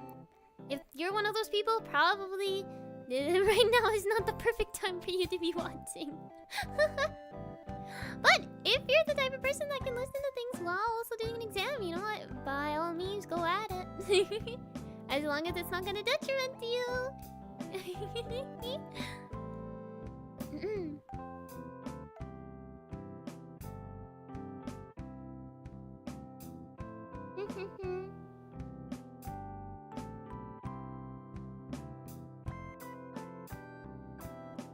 Another question. I'm not the most perfect person socially, I will say as well. So like, I can't say that everything is always, like, everything I say is always biased towards what I think. But Sons, if someone I chat with never initiates a conversation, should I accept they're not interested and give up? Communicate! My god, have I met so many people that have gone through the works, the mental trenches, and all they could have done is brought up one question. You just ask this person, like, you know, hey, sorry, I just wanted to ask, I've been initiating conversation a lot, and it just doesn't seem like you're interested, and I completely understand if you're busy or whatnot. Would it help you or would it benefit you if I just didn't message as much? And they might say, oh, sorry, I've been really busy with work and whatnot, and, like, they'll, you know, sometimes people will do that roundabout thing where they're like, oh, I've been really busy, and, like, I'll try to respond more, and if there's no change, then maybe, you know, maybe it's just not their lifestyle. And they'll reach out if they really do feel like they need to eventually. But it's not like, you know, first you should probably have a conversation, and then the next step is, like, trying to, like, you know, see if it's worth it for you, you know?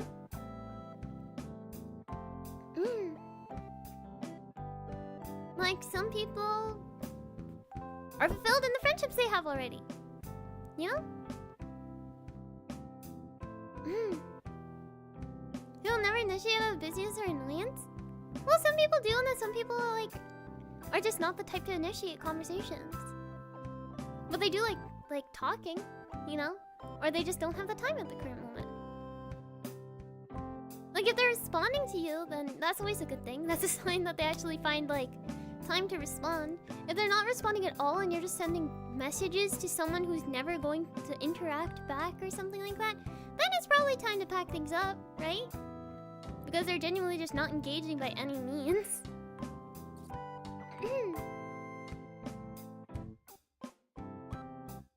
But, you know, it's just how it be sometimes. If you're always the one initiating conversation and they carry the conversation, then they're probably somewhat engaged. Some people also just don't know how to initiate conversation. Exactly, or they're just not the type to initiate conversation. And they just choose to let other people initiate because maybe they also have the fear that they're being annoying. You know? Personally, don't really initiate conversations. Yeah, and it's like some people just get comfortable, right? Some people might get comfortable with the fact that you're always initiating conversations. And they just think that this is the expectation now. They have the expectation that you will initiate the conversation for you guys to discuss things, you know? So, talking to them and being like, hey, like, I'm always the one kind of, like, initiating conversations, I feel. And this is, like, from my personal perspective. I just wanted to know, like, am I being a bother by any means? You know, am I? And, like, being respectful. Like, you don't know what's happening on their end. Like, you shouldn't get annoyed or frustrated at them. And you shouldn't blame yourself as well.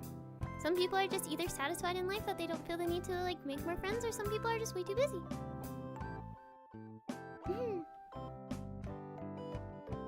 you keep saying, like, if you keep initiating and they keep responding, they're probably getting used to a pattern. Rather than actually, like, if you want change to happen, you have to be like, you also have to be engaged in change happening. It's like the thing I said before, you can't twiddle your thumb.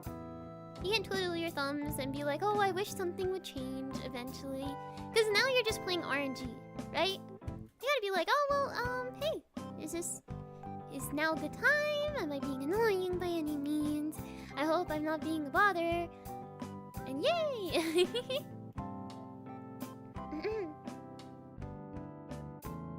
That's at least my take on it. I've met a lot of people that just kind of twiddle their thumbs and wait for something to happen. And then they get mad that nothing happens. And it's like, well, like, did you... I understand that you're putting effort into things and whatnot, but did you consider that you can't really expect an RNG thing to happen? And I do this sometimes too. I expect something will happen and I just wait. And it's like, well, how's anything gonna actually proceed if I'm just sitting there?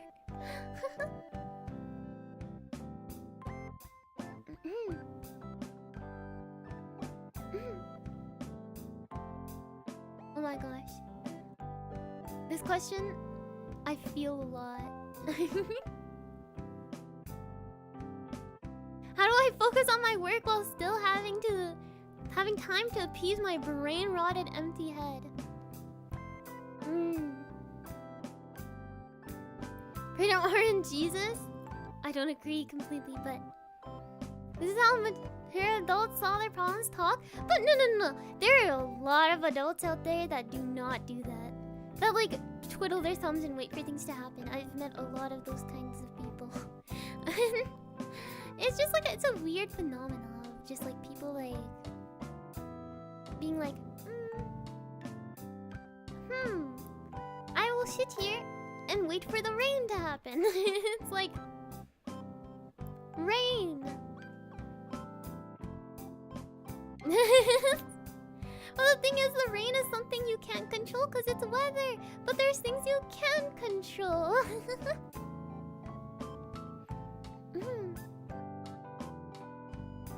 But anyways, how do I focus on work while still having time to appease my brain-rotted empty head? Oh, having a plan, probably, right? Like having a plan on work, like, you know, first off, if you have a big task, cut it down into digestible pieces. Have a daily goal that is an achievable daily goal, being like for example, what I do all the time is whenever I procrastinate lectures, I'll like take like a week and I'll plan out like, okay, I need to watch 2 or 3 lectures this day, and then 2 or 3 lectures this day, and 2 and 3 lectures this day. And then there's just like a goal for that day. So if I finish the 2 or 3 lectures super early, well then I have the rest of the time to rot away. Yay! Digestible pieces.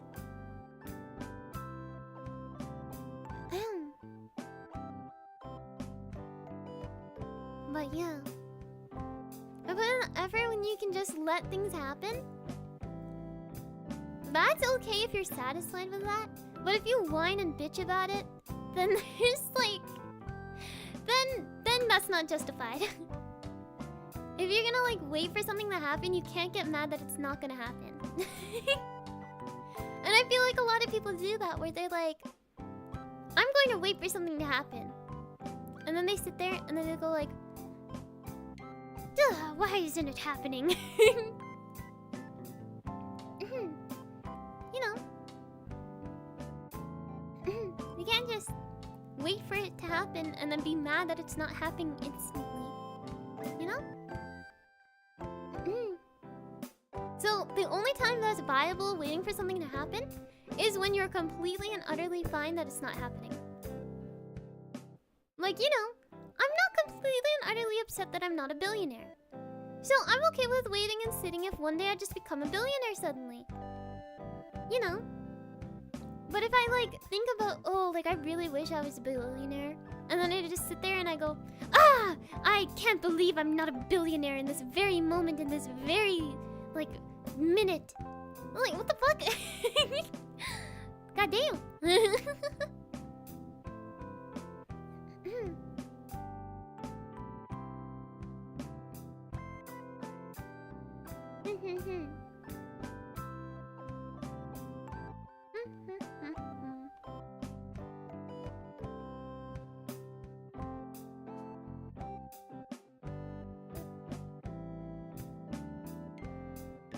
Someone asked pie or cake. I think cake. I'm sorry. I'm sorry, pie enjoyers. I like cake more. I feel like cake has more diversity as well. Is it a viable business strategy? Kicking my legs and being upset? What do you mean that's not a viable business strategy? Why can't I just be upset and kick my little leggies? A cake and a pie? I've actually had a pie and a cake before. It's actually very delicious.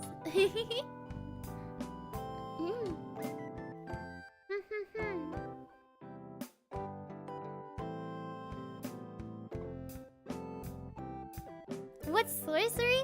I still try to figure that out till today. I don't know how it works, but that's crazy. Hello? Hello! How's it going?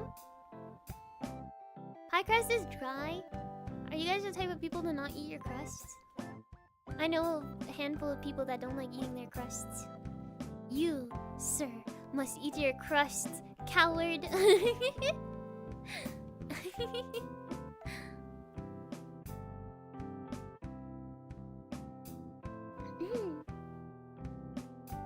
Alright, I think I've gone through a huge chunk of them. We're already kind of at the end, so This isn't really life advice, but someone asked, does finding strength in numbers cause people to be weak as individuals? This is like weird philosophical question. I feel like I'm supposed to answer it super in-depthly. But literally the only thing I can think of responding to this with is like it literally just depends who you're talking about.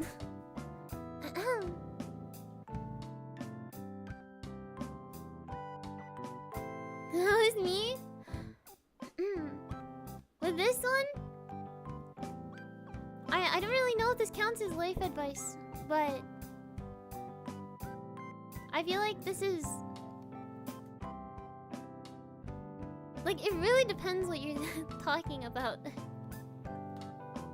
Like, is a good this is like being like, you know, is a good leader a good leader? Is it just the people that like he's like getting to do work for him? Is a good CEO a good CEO, or is it all the people that are working for him that make the company good or something like that? So it's like, I don't know, depends what you're talking about.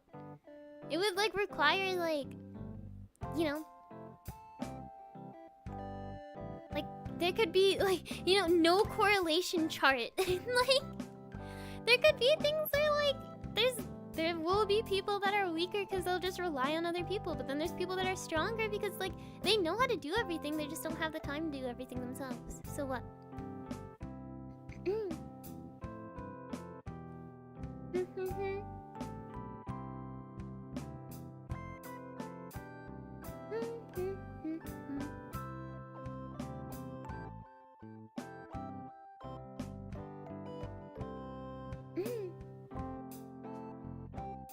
You're kind of wishy-washy, but in a logical way.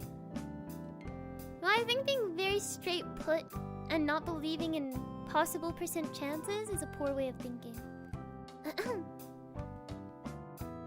So, I don't know.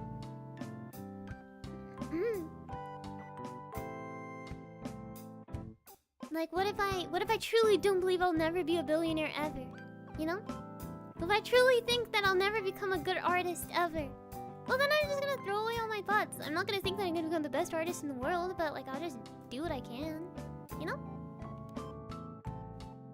I'm too broke to not eat the crust. You know, I feel that. I'm like, I paid for this meal, eat all of it.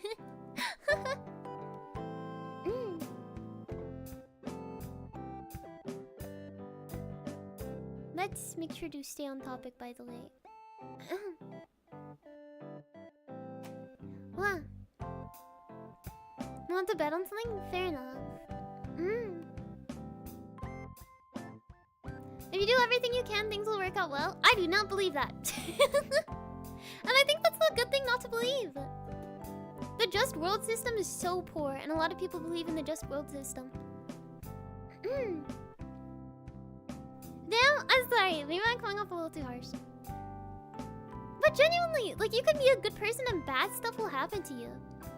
And that's like not your fault. And that's why the just world system is this whole thing where people are like, something bad happened to me, so that must have meant that I did something bad. Or something, like, good happened to, like something bad is going to happen to a bad person. You know? You can do right and still lose, right?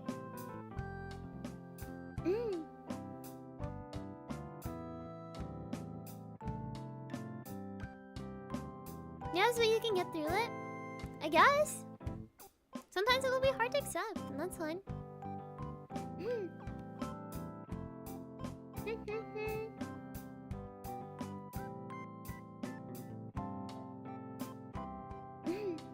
If you did everything you could do, you should be content knowing that. Exactly! There's only so much you can do as a person. They're real, giving us hard answers. But that's the thing, there's good to it. It might seem like a hard answer, but it's a good result. Learning that, like, good things will still happen to bad people and bad things will happen to good people kind of makes you accept that, like, you know, well, I've done what I can and sometimes the world will just work against me for no reason. But I'm still happy with what I completed despite being worked against, you know? It's not a, like, the world sucks, I hate the world, I'm gonna kick my feet and cry and stuff like that. Shit happens. Shit happens. And it'd be like that, but it's about counting every success that you have had with, you know, all the issues. No, be proud of that at the very least, you know? Can't expect great things to just spawn in randomly, and if they do, great. If they don't, well, so be it.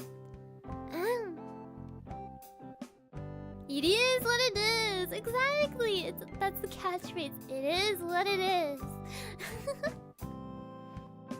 And that's okay. Because you did what you can with what you got.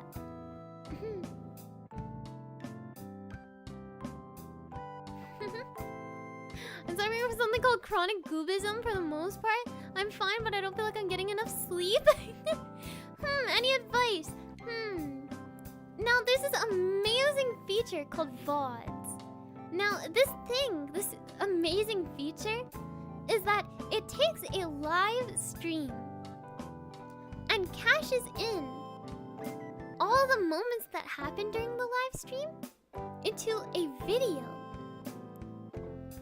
that is recorded and watchable. And therefore, when it is eepy bedtime, late at night, and there's a gooba roaming the streets late at night, it's okay. You may eepy bedtime. It may be a myth to you. You may not believe that VODs exist, but they do. And I hate life, motherfuckers, witnessing the joy and beauty of love and peace. Suddenly the world isn't so bad anymore. Literally, it's just like, I don't know. It's like when people are like, what's the point of doing anything if, like, we're all gonna die in the end? Jeez, oh my god, I could rant about how much I think that's such a stupid concept. Like, what does it matter? Okay, then live unfulfilled. I don't know.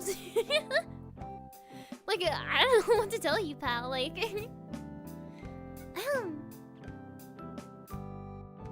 they just, I don't know. If you're so convinced that there's nothing to utterly do, then why are you doing things? Because there's obviously some drive for you, and then society tells me to. Yeah, sure, but if the end result doesn't matter, then why are you committing to an end result that society has set up for you? Dumbass. Hi, I love the hair. Hi, thank you. Are you having a good time? Don't overthink it, right? Who cares if I become I'm probably gonna become a fossil fuel in I don't know how many years from now. Like in 100 years or 200 years, I'm probably gonna become a fossil fuel. I'm gonna be in someone's fucking car. I'm gonna be powering someone's car in 200 years or something. Deadass. I'm gonna be in his car. And I'm going to turn into CO2 and just evaporate into the fucking air. But here I am. What? If I didn't care about what I was doing, why would I be streaming? That car's gonna break. Yeah, I actually carry... the curse. I carry the curse. You can't win. I go into your car and suddenly you get the engine light turn on. Oh no. Hello, hello. The curse is Suri.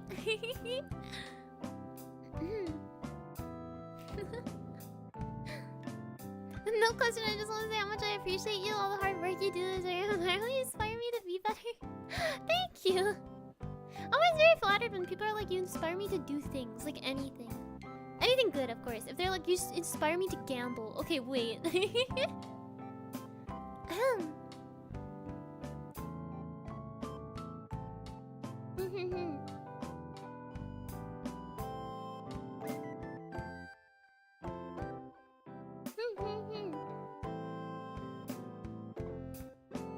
This is a big question.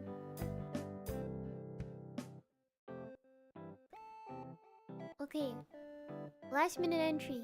We'll sneak this one in. This is kind of on the life topic. Sorry for the late entry, but I have some question that was prompted by a video I saw on social media. It was a short video about a guy's daily life, but all the comments claimed that it was the saddest thing ever. It's a stable everyday cycle not wanted nowadays.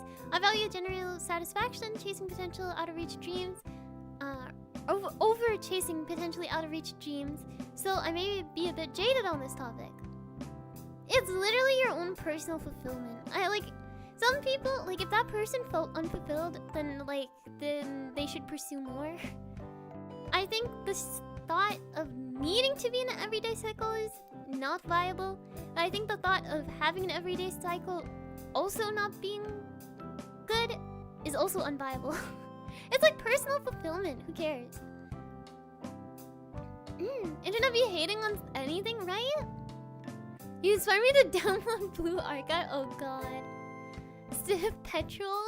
But like, for this, if you think life is about having a daily stable cycle, and that's your happiness and satisfaction, then that's your happiness and satisfaction, and you're happy as that person. Those people that commented hating on it probably do not believe a stable life cycle is satisfaction and happiness to them, and they do not want to do that, and that's fine. If they want to pursue further dreams, that's their choice to pursue them, even if they're out of the blue and nearly unachievable. As long as they're satisfied in the end, because at least for me, I think chasing quote-unquote potentially out of reach dreams is a goal of getting as far as I can, versus actually getting to the end goal. Like, you know, I'd love to be a huge streamer and be like Mr. Beast and be able to like reinvest thousands of dollars into really cool projects to share with everyone. Am I going to get there? It's probably kind of unlikely that I'll get that far, but I'll get as far as I can, and that's satisfying to me. Even if it's technically chasing a dream that's never gonna happen, I'll get as far as I can and I'll put a stake in it and I'll be like, well, that's as far as I got, and that's all good. What are the benefits of joining a VTuber agency, and what are the requirements for joining a VTuber agency besides being a VTuber? What do you think? Benefits of joining a VTuber agency? Assets and support, and people that know how to digest analytics, management, and as well as networking and connections. Like, there's probably a lot of people I've met through being in VNU that are also content creators that I would, you know, I'd assume wouldn't be as interested in speaking to me if I wasn't part of VNU, so it's part of the brand as well. Like, that's just how it is. Unfortunately, it just kind of is like that sometimes. That's fun. That's how networking works, right? So there's brand, of course, and then there's analytics and management. And then other requirements is probably having consistent streaming background. You don't have to be a VTuber, you just have to be able to stream. As well as being like, I don't know, requirements for joining. Probably having some sort of like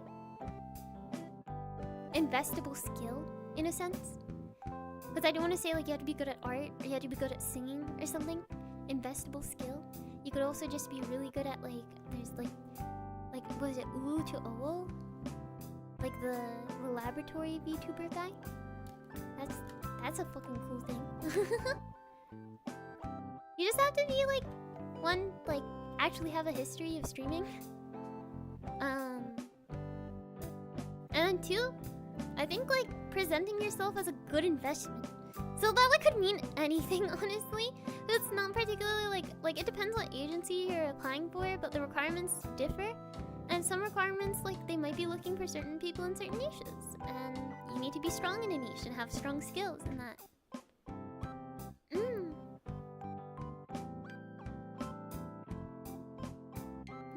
Being a good yapper? Exactly. You just yap all the time. I was by starting a boxing ring for 10 gifted subs and 3 months of Discord Nitro. Yeah? You wanna square up, pal? You wanna get going? You wanna fight? You wanna fight? You wanna fight me? Please don't. Please don't. I can't take another L. Please. Please, please, please. Please, please, please. I can't. Please.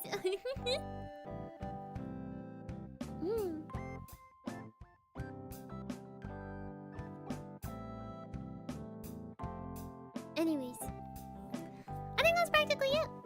I can't really think of anything else. And I think that kind of wraps up everything. Yeah, all the little questions that we got.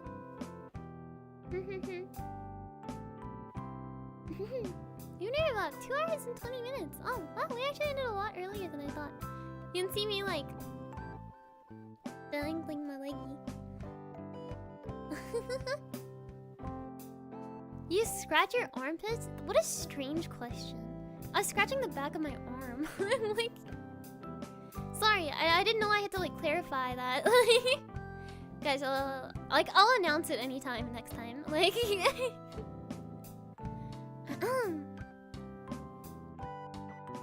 I didn't know this had to be like public information that I had to divulge. I'll be more mindful next time.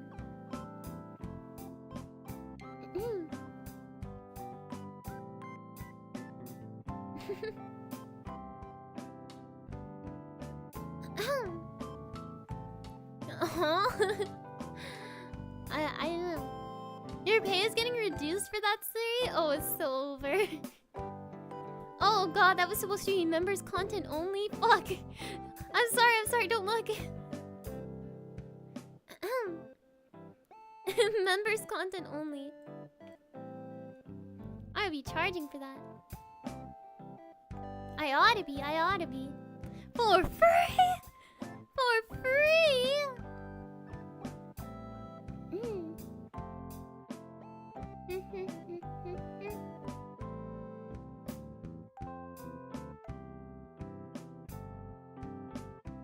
Anyways, wow.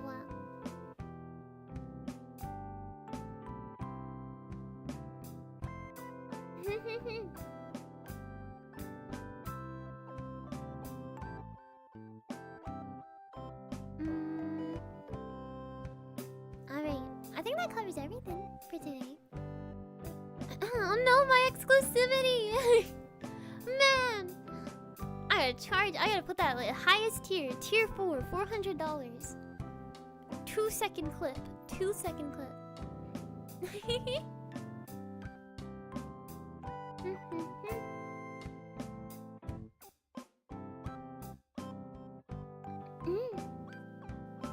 Then minus 2 trillion social credit, it's fucking over. Sold the highest, only to the highest bidder. That's the next auction. Yeah. You think I just hand that out for free? Freak.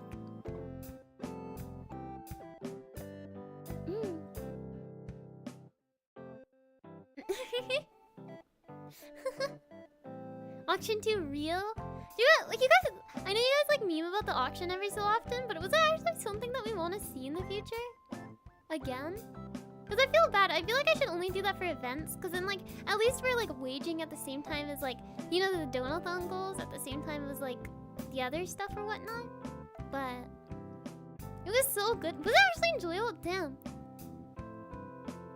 feel like staff brings it up from time to time and stuff like that. Like, so the girls talk about it too. I'm like, wow, I didn't actually think it was that interesting. I just did it for fun. I was like, well, you know what? If we're going to be like donating money, I might as well give something back. So I was like, oh, I'll just do an auction. Auction off staff, Patrick's signature. Think I could? Oh my god.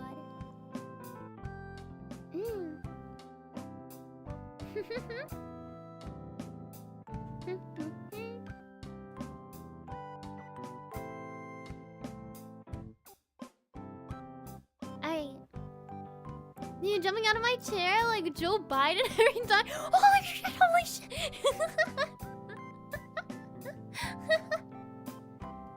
Look, no! Oh my god.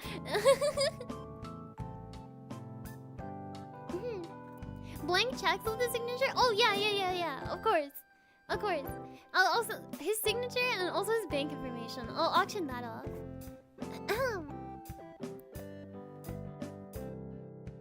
Do VTubers VTube from home or like an office building? It's usually from home. I'd be surprised if there are people that do an office building. I think the only time they do it in like a quote-unquote office setting is for concert stuff. Because then they have really fancy motion tracking. So yeah. Okay. I think that about wraps up everything. I head out for now. It's getting late. Well, thanks for the advice. Yeah, thank you for tuning in. I really appreciate it. Biden blast? Biden beam? No. The Suri beam. The Suri beam!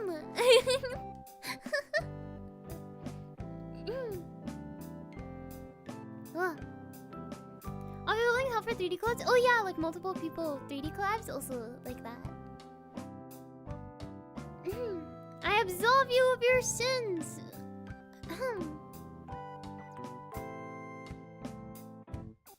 You get amnesia if you're hit by the beam? Yeah. You'll instantly like get shorter. You like lose like 5 inches of height, unfortunately, when you get hit.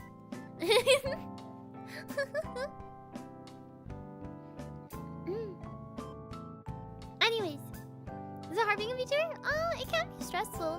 I think a lot of people, like, there's like obviously like, anyways, there's obviously like a huge ongoing joke about like, you know, people kind of shitting on content creators in a sense of being like them complaining about their job and being like, well, your job is literally just sitting there and playing video games. Like, why are you crying and whining so hard and stuff? And it's like, well, yeah, like that's the fun part of my job, obviously. And like, if your job makes you absolutely miserable, why are you doing that job? First off, don't project on me, bitch. Anyways, sorry. Second off,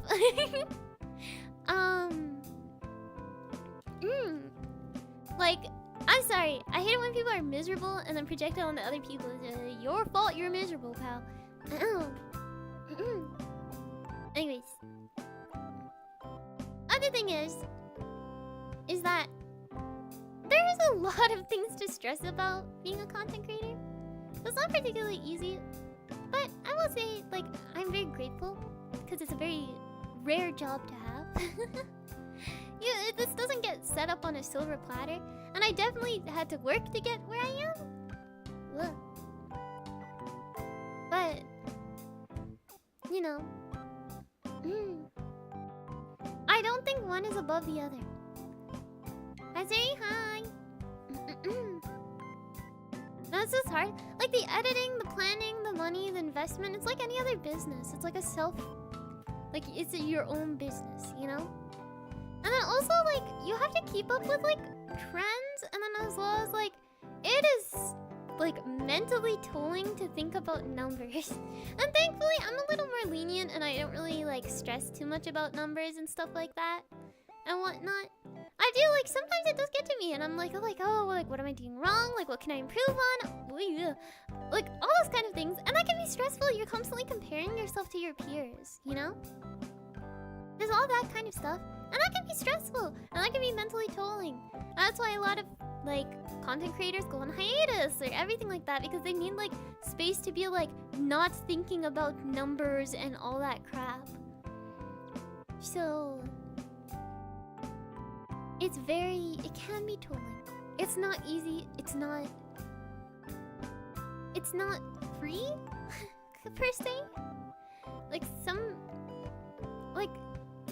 it's hard to say, because for some people they take it very seriously and they very much plan everything out, and then some people are just lucky, and that's just how the business runs here in social media.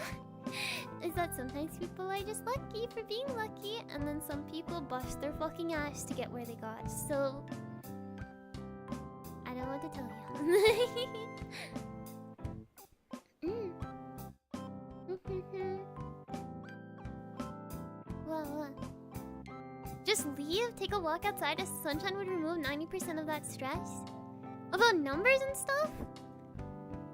That's not really how it works. I could say that to like any person that has any job, right? I could just be like, damn, you're stressed about work? Just go walk outside. It's not really... it's not an equivalent. Some people are stressed about their business in terms of sales. I'm stressed about my business because I need to practice, like, you know, practice relevancy. Practice keeping up with trends, you know? Practice being entertaining. If I entered my streams being like quiet and sad all the time, I would not be engaging to talk to, you know? I need to keep up with things. My bad, no, you're all good. I understand where you're coming from though. It's always good to get outside. At some point you shouldn't be cluttered in your room all the time. It's always good to get some fresh air and everything. But it doesn't particularly solve everything. But it is very helpful. I will say having a good balanced lifestyle is always good. Hey guys, Sad Suri Gaming here. Sigh. Sigh.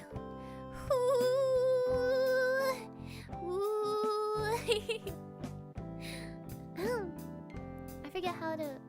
Oh, there it is.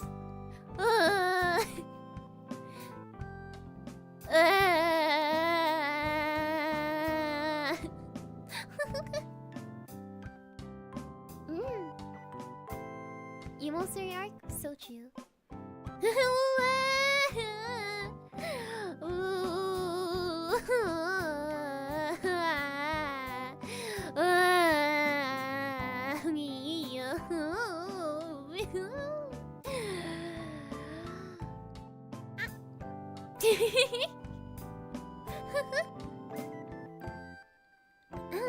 No guys, sobbing audio is members only. True. Wait, no, it's only members. Okay. She started crying. Okay. I think it's time for me to head out though. I gotta eat. I got matcha and almond milk. I got almond milk. That's crazy. I got a giant fucking Costco muffin to eat. Oh my god. Holy. Okay. Tomorrow, membership stream. We're playing Elden Ring. That's probably in the afternoonish, eveningish. I'll try not to make it rat hours. Suri needs to go learn how to drive a truck. Deadass. I'm going to learn how to drive a truck.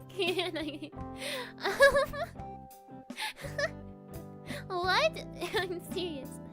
I have to... Suri gets to the responsibility of taking care of the house for a while. So I have to learn a lot of things about how to turn the gas on and off in case there's a gas leak. And how to turn the water off in case there's a pipe leak. And I also have to drive a truck in case I need to transport things. And I also have to learn how to... And not like a truck. Like, you know, like the Ford truck kind of thing. And then after that, I have to learn how to turn the sprinklers on and all that kind of stuff.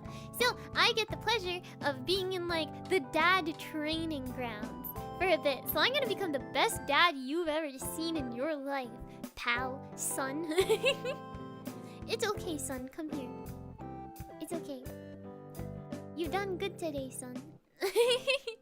Your baseball game went well. Now I need the dad stream. You wanna like What if I just start doing like troll ASMR stuff with 3D, but I'm like dealing like you have to hold the flashlight and you're holding it shaky and I get mad at you. Fucking hold still. Okay, shine. Okay, no, over here. Shine it over here. Okay, thank you. Okay, sit still. Just give me a bit. PSD. Anyways, alright. We'll think about it. Maybe we'll do more like silly gimmicky stuff. Sorry, Dad. Okay. Cutting the lawn? Oh my god. Mustache, fishing, cutting the lawn, dad stream. Holy. Okay, but otherwise, thank you guys for tuning in. Make sure to eat, drink water, get some rest if it's the appropriate time for you. Make sure, of course, always praise the sun. Tomorrow we'll have a membership stream. I don't know if we'll have a regular stream. I do want to get Metal Gear stuff out of the way, so I will keep you guys updated on that. I do want to finish the Metal Gear stuff, at least the first chapter. And otherwise, I think that's practically it, right? I'll let you guys know what almond milk, how I think about almond milk. I also have oat milk. I actually got it as well. I'll try it. Thanks for the advice. I hope it was decent advice. I hope it wasn't either too harsh or too real. For a silly little stream. But I hope it was somewhat enjoyable for everyone.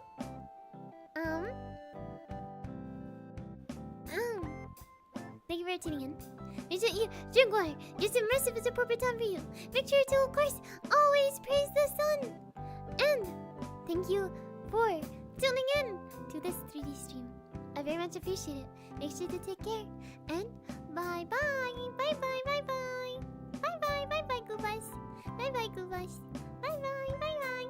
Bye bye Goobers. Bye bye. Bye bye. Bye bye. Bye bye bye bye. Bye bye. Oh yeah, Suri for those going to bed, and Otsuri for those who have the rest of the day ahead of them. Bye. Bye bye. Bye bye bye bye. Bye bye. Bye bye bye bye. Bye bye. Bye bye. Bye bye bye bye. Bye bye. Bye bye. Bye bye. Bye bye bye bye bye bye. Bye bye bye bye. Bye bye. Bye bye bye bye. Bye. Bye bye. Bye bye. Thank you for the gacha, Ray. Thank you for the $2 super chat. I appreciate it. I hope you got your gacha boo.